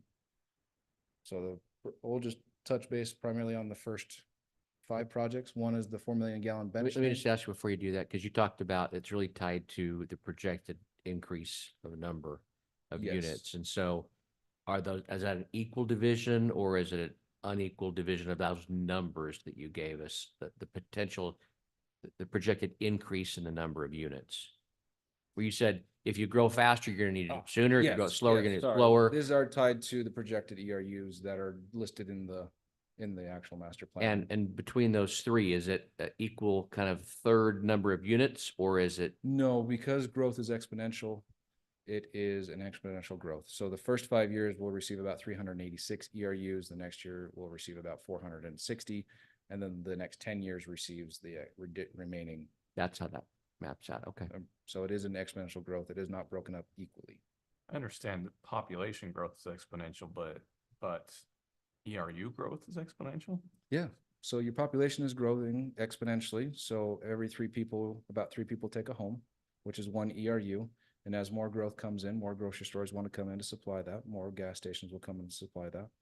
And so your commercial follows a very similar trend as residential growth. So they both actually marry each other very, very well. So but the next 5 years is what we consider impact fee eligible. And impact fees can go up to the next 7 years, but in terms of breaking it down, we like to look at 5 years, just it's a little bit more manageable. So your next 5 years, you have your 4 million gallon bench tank, a citywide fire hydrant test and replacement, the power line trail to address some low fire flow needs on that northeast bench. The Juniper Circle water line replacement, that is not needed for fire suppression or pressure deficits. That is needed because you have hot soils in that area. Hot soils meaning they are actually corroding out the ductile iron pipe in that area. It's not alarming in terms of nothing's going to blow up right now. Again, Zach and Jordan are completely aware of it and have it under control. That's the reason it's on the list, is because it's not exploding, but they want to plan for it because they know it's a concern. So the hot soils are not good for your ductile iron pipe. And so the recommendation that we have is to continue with PVC installation just because it avoids that hot soil corrosion capability. And then you should be doing a water master plan every 5 to 7 years. And so we program that in. So to help continue to look at the near future rather than just, okay, we have this water master plan, we're good for the next 20 years. It should be updated every 5 years. One big thing that comes out of this is your impact fee. Oh, yeah, you're good. Go ahead and jump to the next one. Impact fees are, if you want to think about it, your buy-in to the water system. Your existing residents have been paying for the water system to help offset the demand that new residents cause or new commercial causes. There needs to be a buy-in period or buy-in cost. And what that is they are paying for the extra capacity that you are building into your system. So with that, there is your 4 million gallon tank. Yes, there is some existing capacity deficit needs, but the majority of the deficit needs is for future growth. So the majority of that water tank is to be paid for by impact fees. Citywide fire hydrant evaluation, that's for existing residents, therefore it has 0% impact fee eligibility. So we go through and look at each one of these projects and evaluate the percentage in which can be impact fee eligible and assign that to it. And what it comes down to is these numbers here. So currently you have a 3/4 inch service at $4,242. That's what you're charging for an impact fee. You could go up to $8,747. Now, impact fees are highly regulated by the state, and you have to have an engineering study indicating the level of impact fee that you can charge, but it is what you can charge, not what you have to. The council has the right to authorize anything less than that as they wish, but they cannot go over that, if that makes sense. But it's, So go ahead. the time period you indicated there, would that go retroactive then? Because you've got last year as the starting. So this would be end of 2023. So you could go through the impact fee law and enact this presently, and any future development would be in this bracket. You can't retroactively. Any development that has come to you already is set at that $4,000 price rather than any additional. But your report would indicate that if it's not collected as an impact fee from the project, it's a cost that will be borne by Development. the other development, the Yep. other citizens. Yep. To the general fund. Exactly. And one thing that a lot of cities kind of, they will align themselves with the thought on that a 2-inch service connection is twice as big as a 1-inch service connection. So therefore the impact fee is twice that. A 2-inch pipe is actually 4 times larger than a 1-inch pipe. And so it should be 4 times the impact fee because of water flow capability. So that is the reason that the impact fee eligibility increases so drastically toward that 4-inch, is because a 4-inch service connection has the ability to flow 16 times more water than a 1-inch connection. And so that impact fee grows quadratically according to that. Now, again, these are what you can charge, not what you have to by any means. Is it better said, this is what it will cost? Because that's the. That is question I have. their Is that what it will financial cost? impact to the system. Okay. If you charge less than this, then existing residents will be subsidizing growth. If you charge this, then the growth will be paying their fair share. And if we wanted to update the impact fees to reflect these numbers, that would be a legislative action that we would address. in There a- is there's an impact fee act that you have to follow, which is, we actually include it in our master plan as one of the appendixes, because there is a series of public meetings and public announcements that need to be followed in very specific timelines. It could take 2 months to enact it, but you could start that process. Are So- these significantly more than other communities because we have so many needs? No. N- No. They're probably very similar. Each city is a little bit higher or lower. We had an impact fee study in the mid 2000s or early 2000s, and we hadn't done anything until 2017 or 18 when we updated them. And so we went through a lengthy process. We should have done that 3 or 4 times during that time period, updated those impact fees. So right now, we are actually in the process of updating the impact fee study, of which this will tie in, all of the data that Stephen's presenting tonight will tie into that impact fee study. It's a very lengthy process, as he outlined. There's a ton of steps that you have to follow with the state to have those impact fees, because they have to be very justifiable for those impact fees. So But were you saying our current fees are commensurate with surrounding communities or the proposed new I'd say they're fees? pretty average. Steve would know better than I would. with Yeah. each of those. Which one, the current or the proposed? Current. Both, if you could believe it. So what it is most communities will receive a impact fee greater than what they feel comfortable accepting. I worked with a community that had a $10,000 justifiable, a $20,000 justifiable impact fee for a residential home. They knew that if they adopted that, then no home would ever be built in their community, and that wasn't something that they wanted. So they chose to adopt a lower one. So where you have a $4,000 impact fee, that is actually a very common value. Between 5,000 and 3,000 is very common in the valley. The justifiable amount is oftentimes greater than what the current city currently has adopted. And this impact fee is your analysis is water only, not road or This other is a culinary aspects. water impact fee, only. and your sewer will also have one. Your roads will have one. Sometimes your parks will have one, depending on how the city decides what utility kind of they need assistance with, if you will. And each of those are going through the process right now. That was my next question. We're but- doing each of those. Yep, and that's a fantastic point, because those will, once they're ready to come before the city council, they'll come before the city council, go through a process, and it's a lengthy process to have approval, and then even after approval, it takes 90 days to even have those enforceable.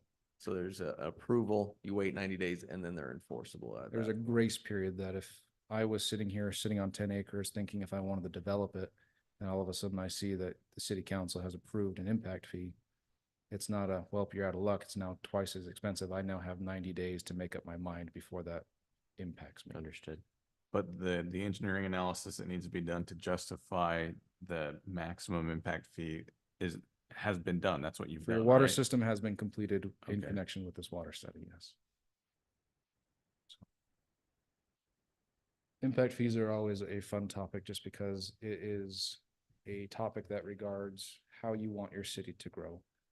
And everyone in this valley is, sometimes when you talk about growth, there's a pretty high negative connotation to it. However, everyone wants their kid to come home. Everyone wants good neighbors to come in. They don't want explosive growth. And so the key to this is not killing growth, but to control growth. To allow growth to occur in an organic, controllable fashion that allows positive changes. Uncontrollable growth is where your problems come from. And so this impact fee helps regulate that. So just to make sure I understand, you're calling this a proposed impact fee here, but it's really the maximum impact fee.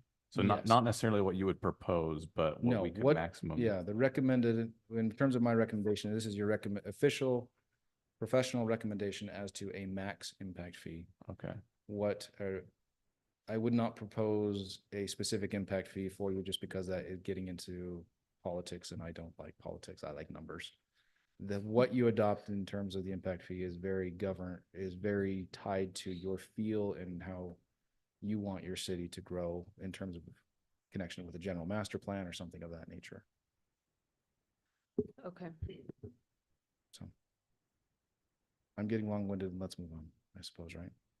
Unless you have some sort of caffeine. I do not today. Okay. We'll jump on. So overviews, your water rights, flow is good, or your volume's good, flow, there's a deficit.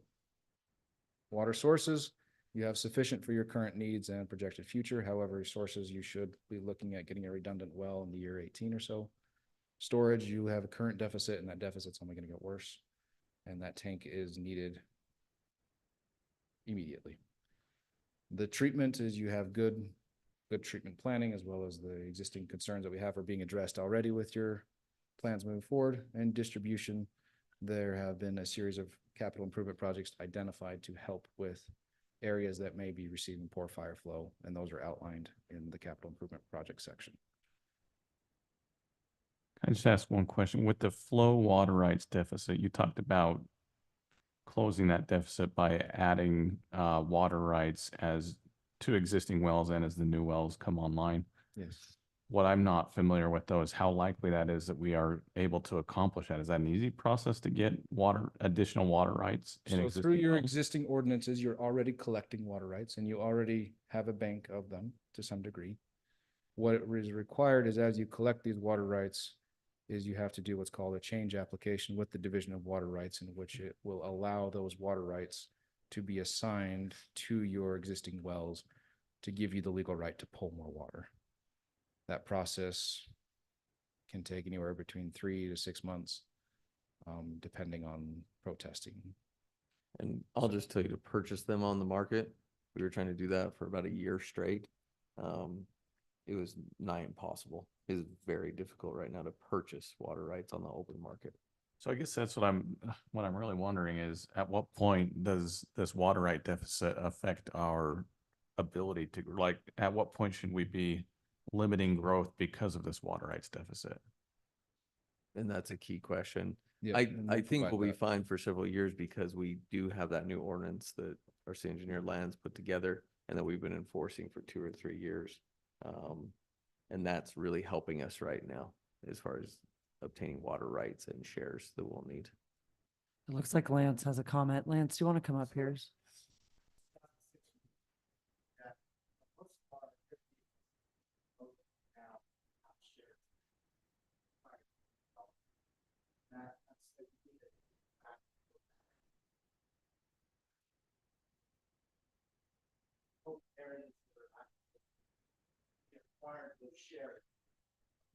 We have certain amount, put the ordinance in place that when that development comes, we grab those shares. When we looked at it as an overall back in 2006, we would be able to gain all of that water share that we needed to kind of build up. But as Alan said, the council at that time didn't adopt that ordinance, so there's gonna be a little bit of deficiency. So to answer your question, Ken, is yes, if we just acquire all our shares within our city, most of the time, we will make up that cost. So it's not too much, like Alan said, we're taking money in lieu of it, we might have to get something in market that we make up that small deficit, we miss that gap. Okay. Long-term, I'm right there with Lance. I'm not terribly worried about your water right deficit. With that ordinance in place, you will organically overcome that as development occurs, as growth occurs, consuming your existing water rights. They are bringing water rights to replace what they consumed. And so at the end of this, yes, there is a deficit at the 2043 mark. However, I'm not terribly concerned. If you did not have that ordinance in place, I would be concerned, and my number one recommendation would be to get that in place. However, you've got it in place. It's something to be aware of, but it's not something to keep you up at night, and it's not something to keep your residents up at night. Lance has prepared for it, and I think you'll be well taken care of. Sounds good. So. Other than that, I think the next slide is just a thank you. Look at that. So I apologize for taking more time than I was allotted for that. No, it sounds like you've had to summarize a lot of information into a short presentation. So we appreciate your hard work on this. I think it's really helpful. I think it also gives us confidence going into the future that we're at least addressing this and looking at what things we need to consider. I think this gets into, what our role is as elected officials. So we appreciate you giving us the information that we need to think about it. No, by all means. You have the plan set, or you have the document there. There is a couple things that I'd like to add to it, but you'll be seeing that coming, but that is a 99% completed document, so please feel free to review it. If there's questions that you have, I'm available. Okay. Anything else from the council? Okay. Just We- one, oh, go ahead, Kenny. Do we, this water master plan, does that get folded into the general plan update somehow? Or is that just two totally separate? They're totally separate things. There is a new requirement that Scott's been working on. There's an element that has to have a water component, a water conservation component to our general plan, which would be a much smaller document than this water master plan. But in the coming weeks, we'll bring this before you for consideration for adoption. Now, this water master plan, I'd say, is 10 times more comprehensive than anything we've ever had in North Logan City, which is kind of alarming that we haven't gone to this extent. So hats off to Stephen for going through this, putting this together. This really gives us the guidance that we need in making decisions that are very far reaching. In our impact fee study, our capital improvement plans, everything as budgets are coming up for water and just the flat out need in North Logan City. We've had to conserve more than any other city, bar none, north of St. George in the state of Utah, as far as water conservation is concerned. And so this was desperately needed. So hats off to Stephen for going through this. It's very well done. Yeah. Okay. Thank you. I bet we may have questions in the future, but we'll also work through Jordan and Lance and Scott. So, They've been wonderful to work with, so okay. Thanks a bunch. thank you. All right, let's get to some even more riveting stuff. Budgets. We have the draft fiscal year 2025 budget proposal from the fire department. This is new. Make notes. So, Scratch it all out. Decline, decline. Thanks. 0. No, thank you, Mayor and Council. And as you know, and I'll try to do a little bit of, kind of a little bit of history too with the service contract for maybe some of the council members that are a little less familiar with the cooperative agreement we have between between Logan and North Logan. So just to start out, as you glance through those numbers, we've tried to break that down pretty simply with, what the scheduled service contract shows for the 1,061,311. And as you can see, the full-time wages, the part-time wages, promotions, category, and benefits are the biggest majority of that. But what that gives you, if you were to look at the full-time wages, what this contract provides is 10 full-time employees. One of those employees being the deputy fire marshal, Chief Keller, who, the previous fire chief, and 9 suppression paramedic EMTs. So with that, we staff station 120 with 4 every day. NFPA requirements or NFPA guidelines say at least 4. The other 3 stations in Logan are staffed at 5. So what we've done with this contract is tried to, in hopefully a show of good faith and wanting to be a good partner, is the other 3 full-time employees come from Logan's budget. To give you a little idea of what that looks like, total budget this year for the fire department's just over $10 million, which with the 4 stations is about $2.5 million per station to operate. That's the operating budget this year. So with this agreement, we're running North Logan Station at that just over that $1 million this year with that projected or with our projected 2025 budget. So part-time wages, we do have some part-time employees within the system. As you know, we have 12 part-time employees that we utilize that they will actually staff a peak ambulance for us. They rotate between the stations as needed. That's just a partial of that particular budget. That budget sits, I believe, just under 60,000 for our part-time program. Promotion wages, that's the offset there. If you look at the full-time wages, that's an average of about 56,000 per employee. With the captains and the engineers that work at Station 120, that's 62.6. pays them their difference in what that job category is for engineers and captains. And as we know, benefits, that's the real tough one this year. We're still waiting to really see what benefits are actually going to cost, Logan. I think all cities are holding their breath. I think even private businesses are for the cost of benefits.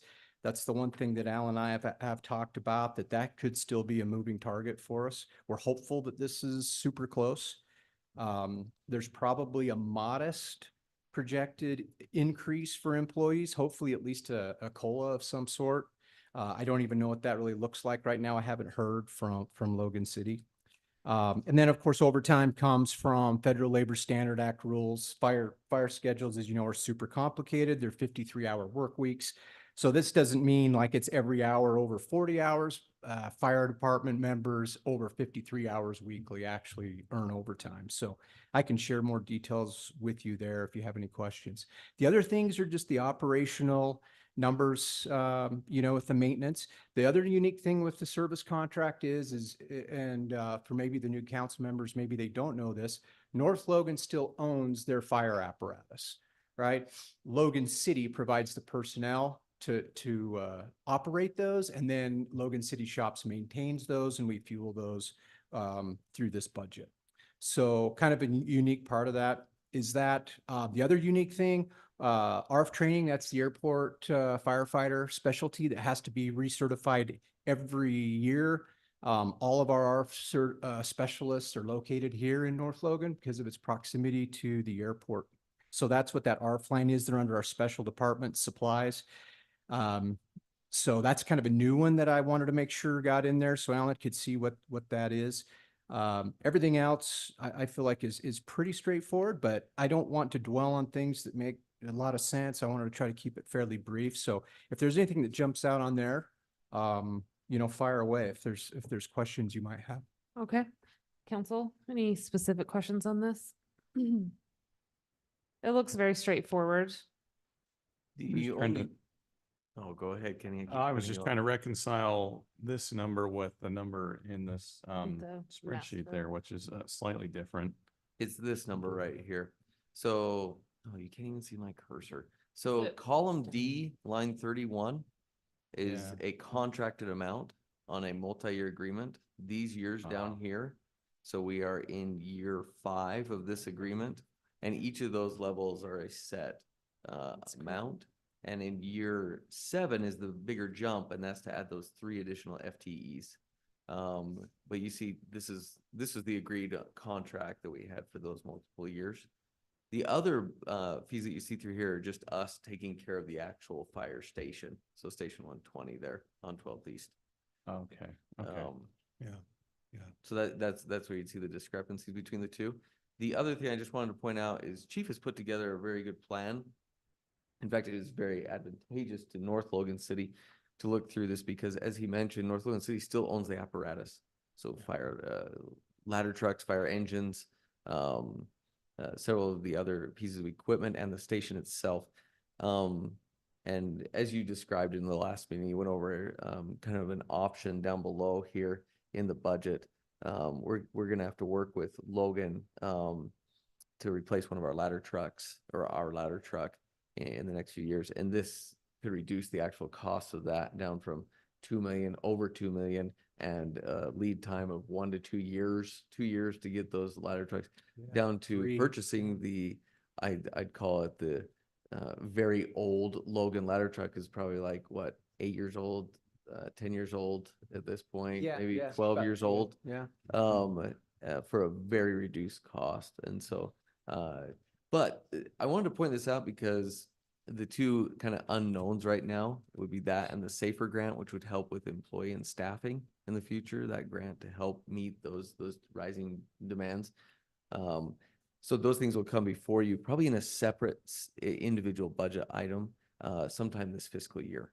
So we'd sit down once they're starting to work with purchasing a new ladder truck, and we would come before you and just ask specific requests for those items when we have the exact numbers.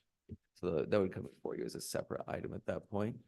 And just one thing to point out, though, I mean, Chief's not going to go through and tout his own horn or to his own horn regarding these items, but just to explain the difference in what we have, I don't think people really know that.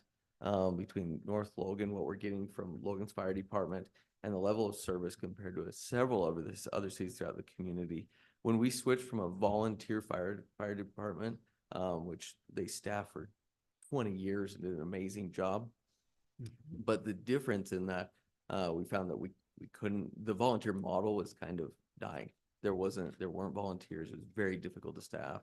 We couldn't keep up with that.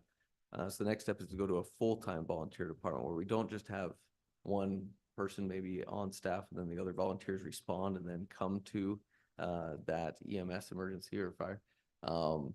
They're fully staffed. They are there 24/7 around the clock. And so what that does is just the end user, which is the citizens of the community, when they call 911, your response times, which keep in mind, these are still the same in several of the other communities, go from 10 to 20 minutes down to 3. He's not going to say this, but they will, I've heard them getting there as fast as 3 to 5 to 7 minutes, which can feel like an eternity if you call 911. That is extremely fast. That is what North Logan's getting by this contract and working with this department, which can be at a level 1 on that ISO rating. So, yeah. From a we get level that 5, which back? is where we are. Next week. Oh, okay. 29th is the survey. We're super hopeful. Well, and another thing too, to add to what Alan said, I appreciate you bringing that up, Alan. So just as little as 2021, probably perception was at that point, there wasn't even ambulance in North Logan's boundaries that transported patients. All those ambulances came from Logan and assisted as a first response unit in North Logan. So that's something we've tried to bring to this is now you have 2 ambulances within your city staffed by paramedics and EAMTs, as well as the other nice thing with this is the fact that we've gone ahead, our 2 newest ambulances, those are owned by Logan through our EMS enterprise fund, but our 2 newest units are staffed here in North Logan. That was our, those units were getting a little older. We made sure, hey, we're going to make sure we put that into that. So the equipment is nice. There are concerns about capital, the rolling stock issues moving forward. We can talk about those and make a plan.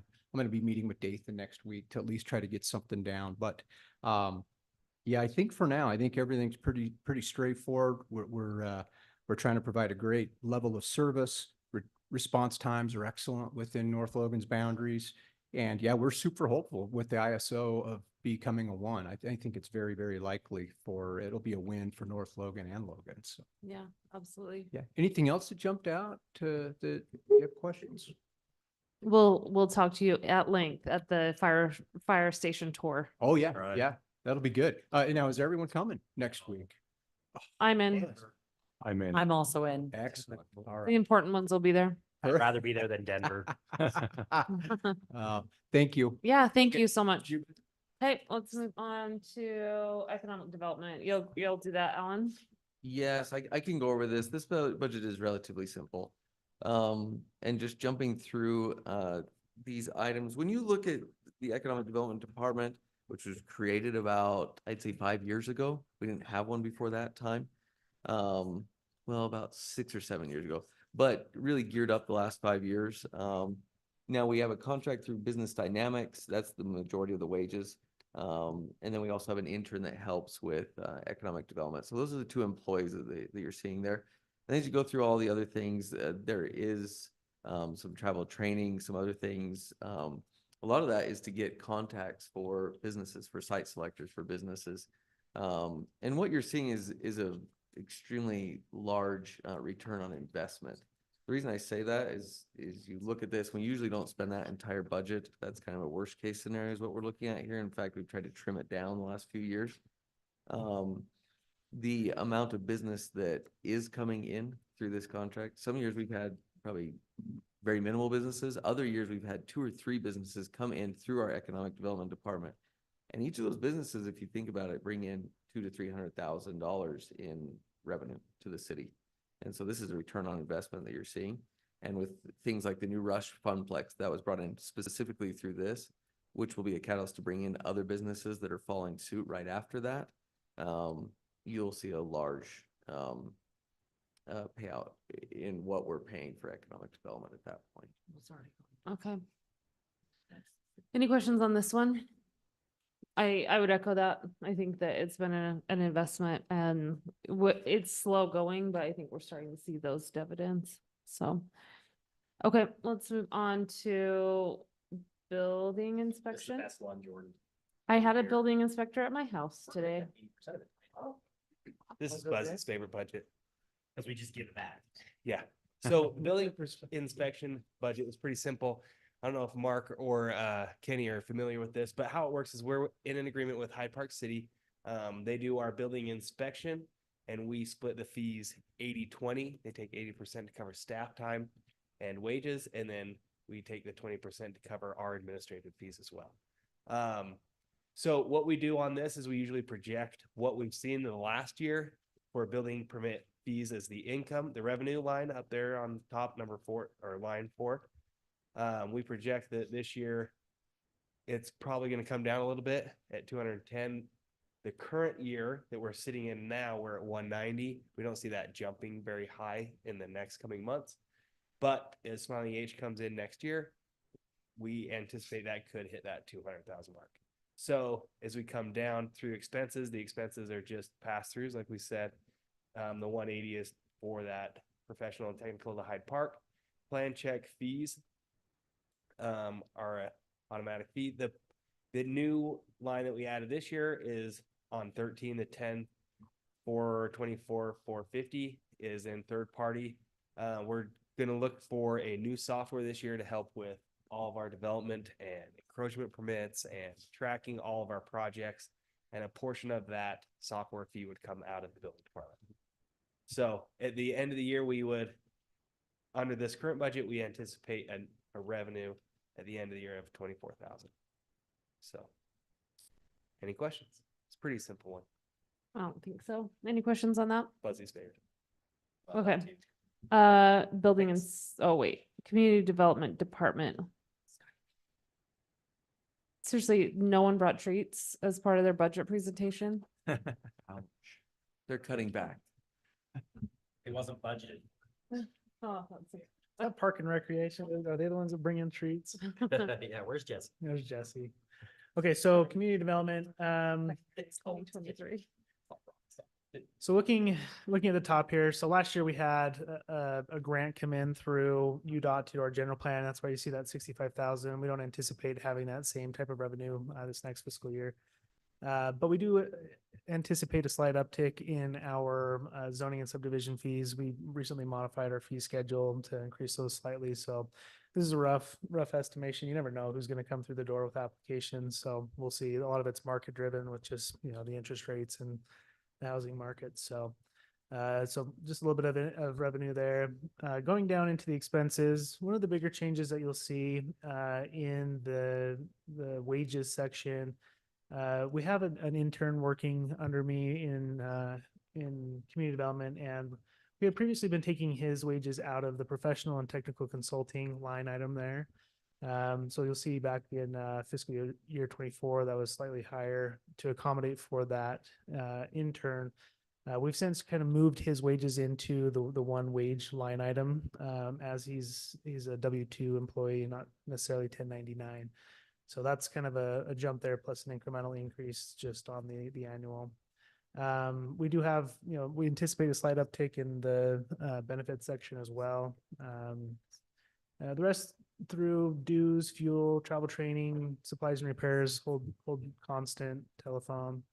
But what we did do is split up this professional technical consulting line item into a little bit more granular line items. So went back through what we've been pulling out of this line over the last couple of years and found that between legal, our fees to Cache County, the CMPO, we're all kind of in this 16, 13, 1850 line. So that's how much we're just saying if we hold constant, that's what that's going to be. So under the professional technical consulting, we are still leaving in some funds for the general plan. We do have to match our grant that we receive from UDOT.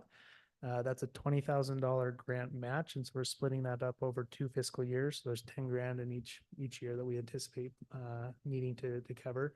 In addition, there's a $20,000 proposal in there for technical consulting that will come out of the general plan. Right now, we anticipate needing additional help with our city center, with design guidelines, with maybe a market analysis to determine whether or not the city center is viable under the current ordinances. If somebody were to want to develop in that city center, does it pencil kind of a deal? So that's where that $30,000 it comes from there. We're also looking at adding a software line item. This is similar to what Jordan had just mentioned with our applications coming digitally. So there's a portion of that coming out of the community development budget.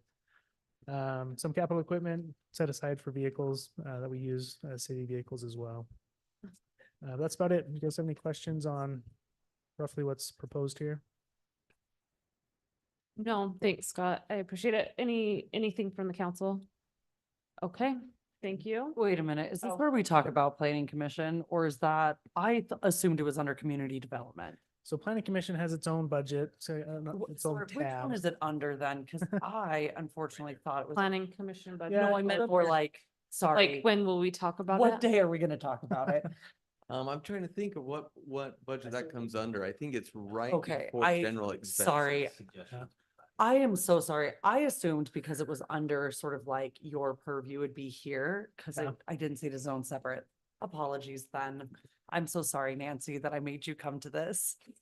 Well, I mean, Is maybe there so, but something- why wouldn't we talk about any type of request to change that today versus then when it's presented, we're at least aware of it. Otherwise, it's gonna catch Scott off Okay. guard.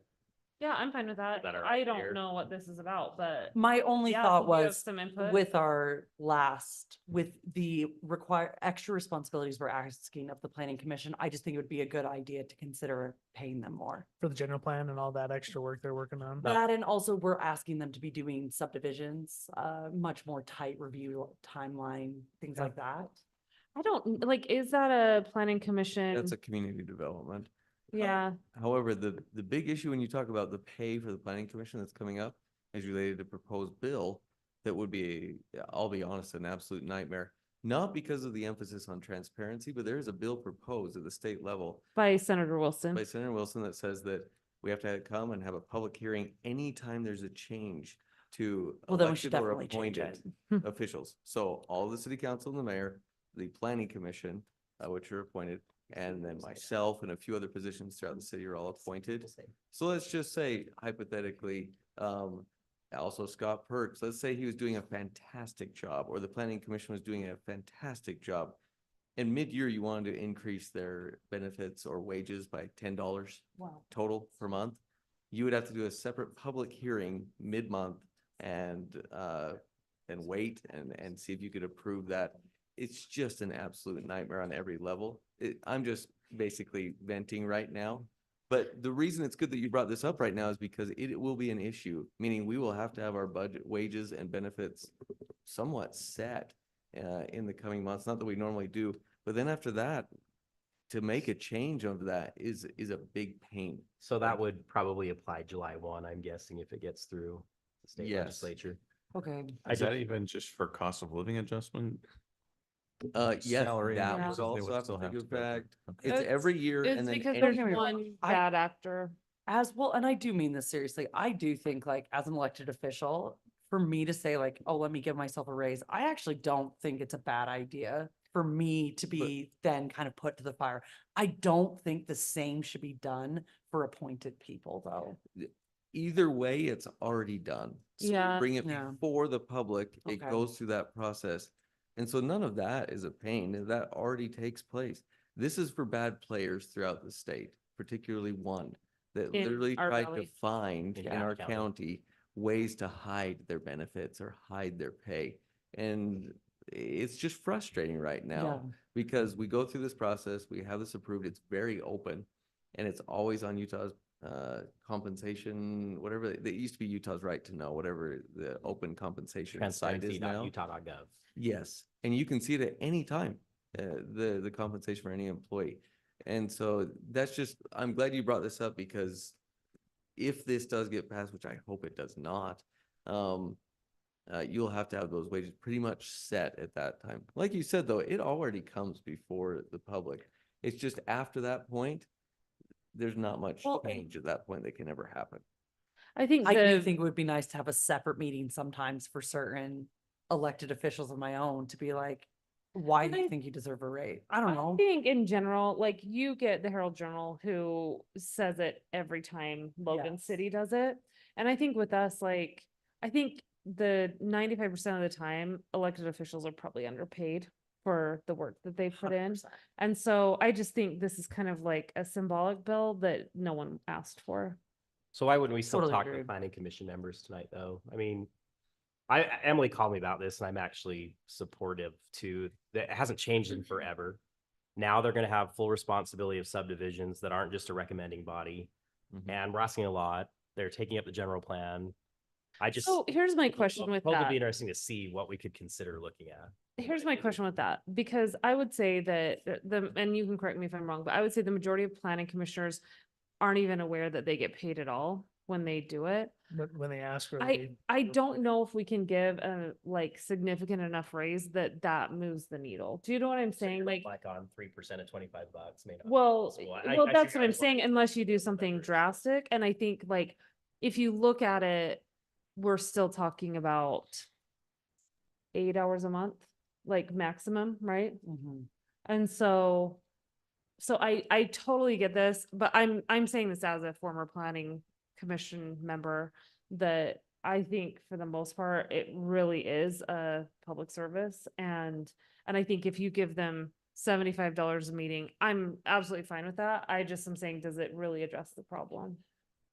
No, but And- it, and think a then- start, I mean. But then what do you do when they no longer are doing a general plan? Or if, like, do you know what I'm saying? Like, I think the general plan is an extraordinary thing. I think as you're allocating funds to that you, like, I favor staff because they're the ones who truly are like absorbing that. But that's maybe not the most politically savvy thing to say, but I'm just saying, can I play devil's advocate on this and just say, What if we put together a proposal when it actually comes before the city council? And if you guys have ideas at that time to recommend, because what we did a few years ago, I think for 15, 20 years, the city council had not received an increase because of the fear of giving yourself a raise. It was very awkward for the city council. So what we did is we just built in a automatic increase if the staff is receiving an increase. So I think what it was is the staff, if they're given a raise and it goes up by 5%, the city council can go up to 3% at that time. So that's basically how that was built in. So you may want to consider something a little bit more along the same lines for planning commission, but it would probably be something larger this first year or something else. It's just something to look at, and it Okay. would be more appropriate to discuss it Nancy, at do you that have any time. specific input? Just stand up for Marie. State your name. Just kidding. Well, when I was on the council for 10 years, I always appreciated the planning and zoning and their opinions. And I know sometimes they felt like some of the city council members didn't appreciate their opinions. And I mean, they put in a lot of work. I mean, really, honestly, it's probably 10 hours. They should realistically be putting in at least 10 hours per meeting with the preparation and the meeting time. I'd agree with So that. they're getting paid $5 an hour. They're not even getting paid minimum wage. And I just feel like the planning and zoning are the people who are watching your rules and laws and ordinances for everything for your city. And if you want good qualified people, they should at least be compensated for the time and effort that they should be putting in. Because I know it happens everywhere, council members and everywhere, that some put in more than others. But I just feel like if you really want your planning and zoning people to feel a value, they should be compensated a little more than $5 an hour. And honestly, I would hope you would double it per meeting. And it's not that much in a budget to pay a little bit more for planning and zoning people, but that's just all I was here for. So. Oh, well, thank you. I'm glad that I wasn't Because you aware got of what planning you're- and zoning people right here, and then Emily goes all the time. Well, So and very, Leslie very and I were both seldom did I on there. ever go against what planning and zoning had said when I voted for things, because I know that they had taken the time to go through all the ordinances and everything, make sure everything was checked off. And so it made my job as a council member easier. Yeah. by the. No, good I think quality. we all acknowledge that, and I think we've all served on it except for Emily. So I think we know that, and I have Yeah. such a healthy dose of respect for what they do. Like, I think a lot of times they make our job a lot easier because they've gotten into the nitty gritty, and then we can just Right. kind of say, yep, we agree with them. So I Mhm. agree 100%. So let's do that. I think what Alan proposes is great. Yeah. We can bring up maybe some specific suggestions in the future. Okay, Okay, thanks a bunch, good Nancy. to see you. Okay. Just one public person's here. Stayed to the end, full credit. Let's talk about the North Logan City General Plan. Okay. Now don't hop into that folder. Yeah, sorry. You're good. So I wanted to give you guys just a quick recap of our first public event, our public open house, that event debrief, that first document there. And then we'll talk about some of these next steps. So as far as a debrief is concerned, you guys, several of you had attended this public open house. So it's February 1st between 4 and 8 p.m. as kind of open house style. Come whenever you can. And the intent of that public open house was to introduce the plan, get some very high level feedback, and start informing the public of the website, how to make comments, and what the scope of a general plan is, just to kind of kick this off. So we marketed it through our information dissemination channels. So through our listservs, through the library, through rec, Parliament messages went out. We put it on the Utah Public Notice website. And we actually cast a pretty wide net, and that's it's evidenced by the number of folks who attended. We had over 100 people attend, which is amazing. I mean, I've been to a lot of open houses where it's crickets, and this is fantastic. So that, I think, was a good success. We know that our information is being disseminated, and we'll continue to leverage those as we go forward. So through this event, we had 35 written comments. Those were formally written comments on those comment forms, in addition to comments that were put on maps and exhibits throughout the night. And there's a couple of high-level themes that initially we've been able to pull out of that information. So one of them was our desire to differentiate ourselves from Logan City and other adjacent municipalities, to have more of a sense of place, some place finding. Concern about housing density and location of density, interest in greater code enforcement. This is actually one that came out in a couple of different ways. Folks that wanted to clean up existing neighborhoods, but also folks that wanted to focus on quality development in the future. As we move forward as a community, we want good quality, clean, healthy, safe place to live. Strong demand for trails, especially along the canals and sidewalks. We had some folks who had some really good comments about our redistricting that will be happening through the school district with the new bond that passed and the new middle schools that are going to be developed, and how those district lines are going to be changing, and some of these safe routes to schools may be adjusted, and wanting to make sure that we have sidewalk connections and we're not having kids walking out in the street. But also very strong opinions on canal trails and other pedestrian connectivity. So it was cool to see. We also had some comments about city property and some of our open space parcels that aren't necessarily park parcels, but are kind of open space. Wanting to see if we can maintain those and make them more usable. A couple of lessons learned. I think those who attended would agree that the meeting felt a bit haphazard, not quite as well organized as maybe we had hoped. Some of the exhibits were not well produced and quite honestly were hard to read, missing labels, people not able to orient themselves on where streets are, kind of looking at a map without much context to guide their thought process. And so we did have a discussion with our consultant and said, hey, we very much expect a higher quality output, and we had some expectations that we discussed, and we're hoping for better products in the future. So a couple of these next steps. So if you'll scroll down just a little bit here, Alan, those QR codes. So everything that was collected is being digitized. And so we have a link to written comments. So if you want to read each of those individual comments, you can do so through that QR code. That's kind of what produced those high level bullet points above. If you want to see those posters, we have those scanned in so you can see those written comments on the posters. But most importantly, Alan, if you want to click on that third, last one on the right there, this is a link to our initial draft survey. So this is kind of our next steps looking forward. So you may have seen there was an email that went out earlier today to the Planning Commission, City Council. I also sent one out to our steering committee. and assigned some homework. So we need everybody's help to go through these surveys, provide us your feedback as to whether or not these surveys address critical topics that you want to address in these surveys. We're getting the information we want to receive, overall layout, format. If there's questions you don't think are beneficial, or if you think they should be asked in a different way, if you think we need a different survey, if you want. So this is the time where we want to kind of hone in on our surveys before we send them out to the public. We've asked for this homework assignment to be submitted by end of day on March 1st. It's Friday of next week. And so hopefully that'll give you enough time to get in there, review, and provide your feedback. We'll be getting feedback from the council, planning commission, steering committee, and then we'll circle back around with our consultant and the steering committee to go over everyone's comments, polish up those surveys. And then our plan is to go out with weekly surveys starting on March 11th. So we will advertise one survey at a time so we don't overwhelm the public. We'll say, okay, this week we're going to talk about land use. Everyone in the public, please take 5 minutes, go fill out this survey. And we'll do one each week, and we'll try to gather as much survey information as we can. It'll also be available on the website so folks can hop on there as well at any time. But then what we're hoping to do after we gather those surveys and we crunch the data is to have a joint work session between the Planning Commission and the City Council.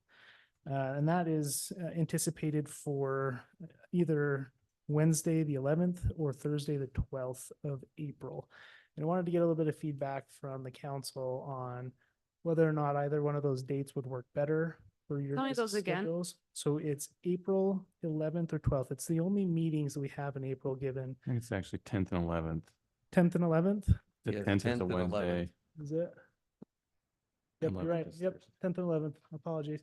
So I know that some council members are attending other meetings such as the library board, the police commission. So I'm not sure all those schedules, and I wanted to just see. I know we might not get everybody, but initially my thought was maybe the 11th would work better as it's a planning commission night.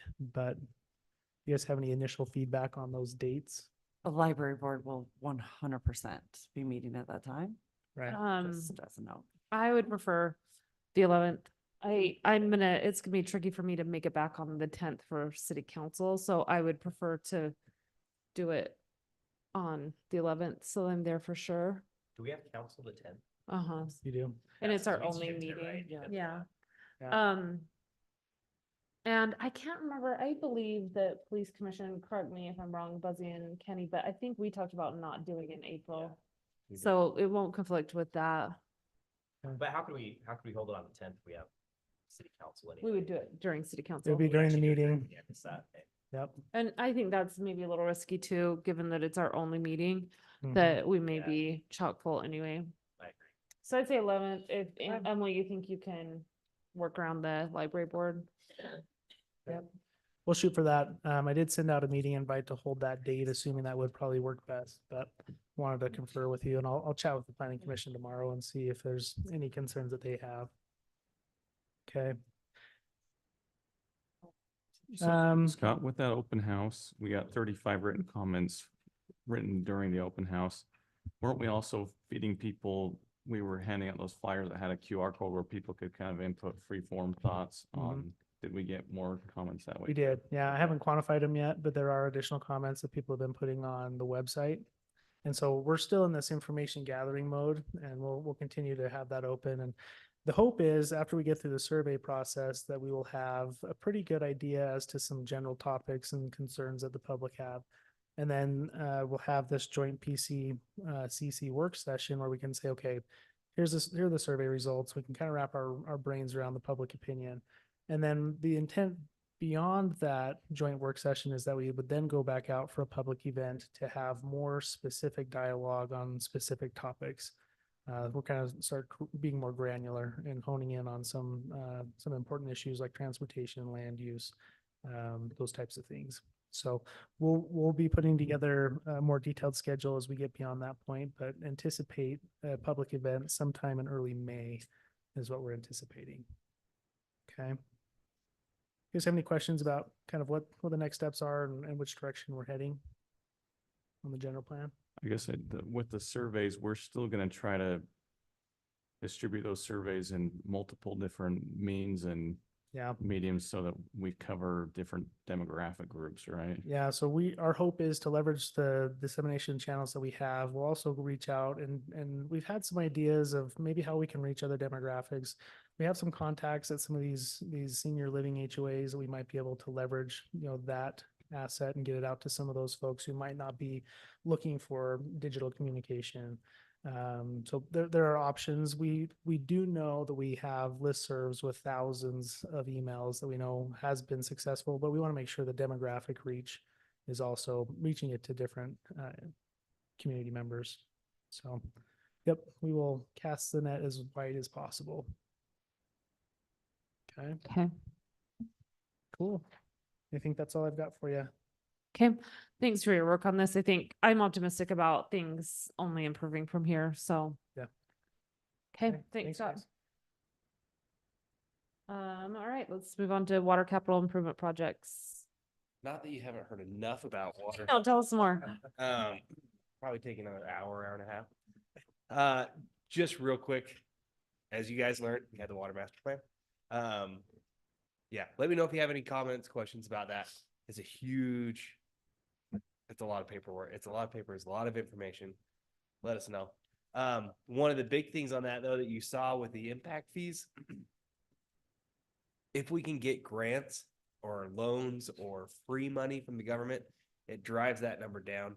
And so that's what we're really pursuing now. We're actually working with Sunrise. That's the grant loan applications. We're working with them currently to go after some funding for those infrastructure upgrades that they mentioned in the first 5 years. So mainly the concrete or the tank and then the treatment plant contact chamber. So we're going after those funds. If we can get those for free monies, then it's even better. Plant updates. We're working on that with Hazen Engineering as well as Sunrise to get some grant applications in. Lead and copper, Emily should be happy to know we've actually had a huge turnaround in the last month. We've had a whole lot of people coming through with their That's paperwork. great. And so we're narrowing What that changed? down to just Yeah, a I few actually people. do want to know what changed. One of our staff members. He There was a we go. lot more thorough, a lot more helpful. So we Oh, put his that's awesome. number on there. He was answering questions. He's really helping them out. So Good. we're gonna keep pushing that. And then secondary water, we talked about last time. Again, if you have any more questions, comments, concerns, please let me know. And then with the shoulder season education, we'll start promoting that here in the newsletter and also on flyers and mailboxes and stuff coming into into the spring months. So Mayor's message was water. Did you read that by chance? nope. Yours? Yeah, I was looking for a couple validations on some. Yes, I did. I put it in that. So smart. She was like, Your vocabulary is great. You are What smart, about- you are important, you are beautiful. I know my punctuation is terrible. Yours is always. I did put something about some of our plans that we started a few years back, but I couldn't remember exactly what years, so. Okay. Okay. Okay, That's all perfect. I've Thank got. you. Thanks. We'll chat. All right, Civic Center updates. These are just very quick. Mean it, Alan. It's really just this. They're good. finalizing several things over at the city office. We still anticipate moving in at the end of February or April, starting to move in that process. We do need to set another date, probably for the ribbon cutting or the grand opening.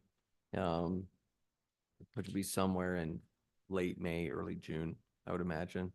And then the community center, we just are about to send those out for bidding with the subs. So the process is they will have, right now the building inspectors have all of the designs, the construction set. And then they'll send it back with any further comments. Then that will go out to the subcontractors for bidding on that. And then we'll have to start that probably midsummer. We're starting to make our bond payments this summer as well. So might as well get started on it. So are So- you proposing June 3rd as ribbon cutting date? I just put that Suggestion. in there as a potential. What day of the week is that? Monday. Is it a Monday? Perfect. Yeah. We can. We'll chat see. about that. We're trying to work around it, but we'll likely be in a month before that, at least our furniture and stuff. Hopefully. We'll see. Are we anticipating the first council meeting in May in there? I don't know. Do you think we'll be able to? June?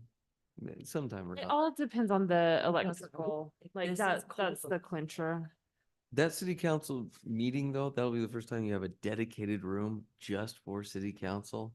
I mean, when I started here, this was just lifetime tables with a green curtain. So it'll be so We've fantastic. given those to see. you for your, Yeah. Chairs go though, right, with us? Those chairs, they go with you out into the dumpster, but the other thing that's amazing though is the ability of, so we are the only city here that streams these meetings live. But this may take another like step forward in that the latest plan is to have kind of like a producer in the NFL booth and they'll be clicking on different screens Did he just say that? literally to say, like what's shared with the public. So they will zoom in on the person talking and then it will also, Oh, finally our. so you concept. can't talk over Please. each other. I'm gonna just say. And it'll please do actually- not have it zoom up. It'll actually pop up on the screen what is on our screen. So the That'll people be at home nice. watching this, it'll be very open. They'll be able to follow the meeting. Right now, they can't really see what's on the screen. So yes, we will also, so we'll still be the only city streaming meetings, but then go on top of it to an NFL Super Bowl You draw the type first level. down line. We will. So- I'll be able to draw on the screen Yeah. like John Madden. I'll just yell boom and show you what's going on. No, just to let you know, it will be a fantastic addition to not only for the city council, but really to the citizenry of the community to be able to follow those meetings. Oh, that's what we want. No, So- no zooming. That Okay. just feels like a bad way for this to go. What if we all start talking at once? Who's it gonna zoom in on? That's the problem. It'll just default like to the you, Emily. You saw how we tried to do that together? That sounds like a. I'll just have a preset on Amazing. Emily and it might just go to the sides then back. Okay, Sorry. let's That's it. do reports. So let's do Chief Thompson. You're set. Okay.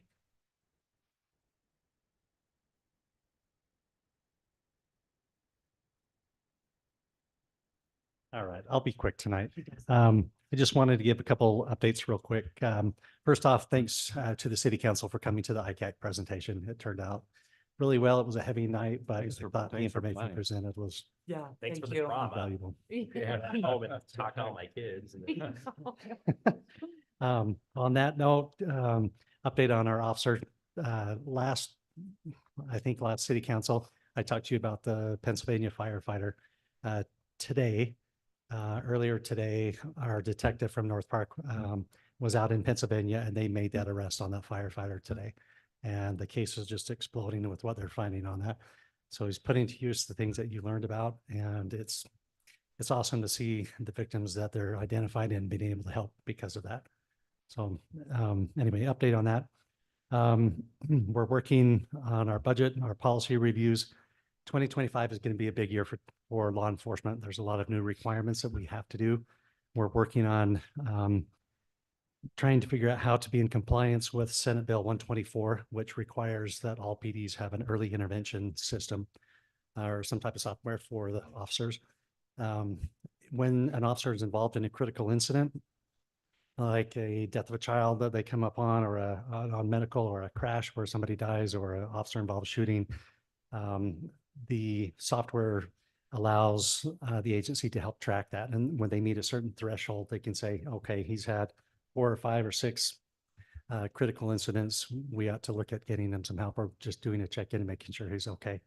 So it's intended to help with the mental well-being of our officers, but it is a requirement that's pretty weighty to try to come in compliance with. So we're trying to do that, as well as our .gov navigation. There's a lot of stuff that goes into that. In addition to that, we had 96 calls this week, 100 stops.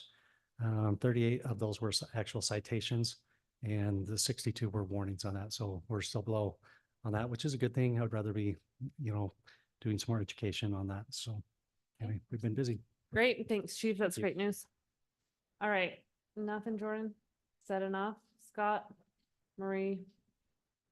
Okay, Alan, you're up. Upcoming events, just a couple here. The Regency Ball is this Friday, 6 to 10 p.m. Fire department visit is the next Wednesday at noon. We're just jumping down through a few other things. Easter egg hunt. That is 11 a.m. to 11:01 on the 23rd. And then the mid-year conference.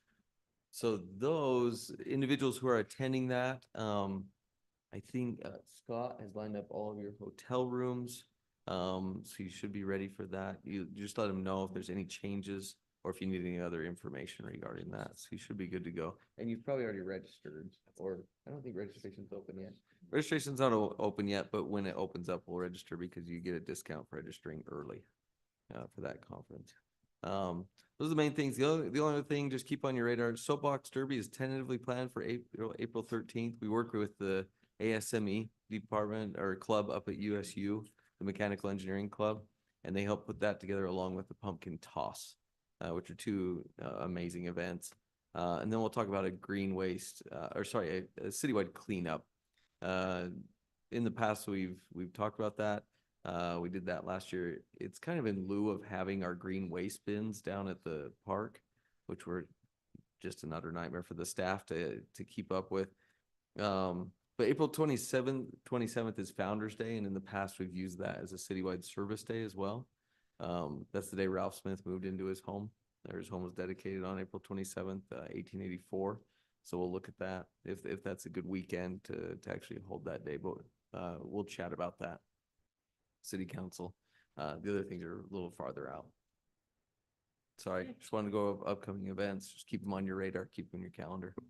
All right, Seth, perfect. with the fire department visit next week, we're just meeting at the station, right? Yeah, probably meet at the station there. Station Station 70. 70, east of the Burger King that went out of business. The new cafe. New Cafe Rio. The new Cafe Rio. There you go. Wow, I really like how you guys know it. Not the old Burger King, new cafe. Rio. There's, well, Always on move top on, of guys. it. No, it's new. Okay. Anything from the council? Are we going to have a meeting next month? Oh, yeah, Oh. yeah. So Okay, that yeah, tell me who can't be here. I will not be here. We're talking March 6th, right? Yep. I will not be here that day. Okay, Mark. are Nor you- will I. And Buzzy. Okay. I'm in Denver. I could, if we need to have one, I can change my, potentially come home. I am just wondering, we're currently scheduled for, is it, so the 20th? And the 6th? Mhm. Yes. That's right. Alan, what kind of projections do you have for, because we could do 13th, 27th. Yeah. I would recommend combining them to one lengthy, uncomfortable meeting, then moving them back.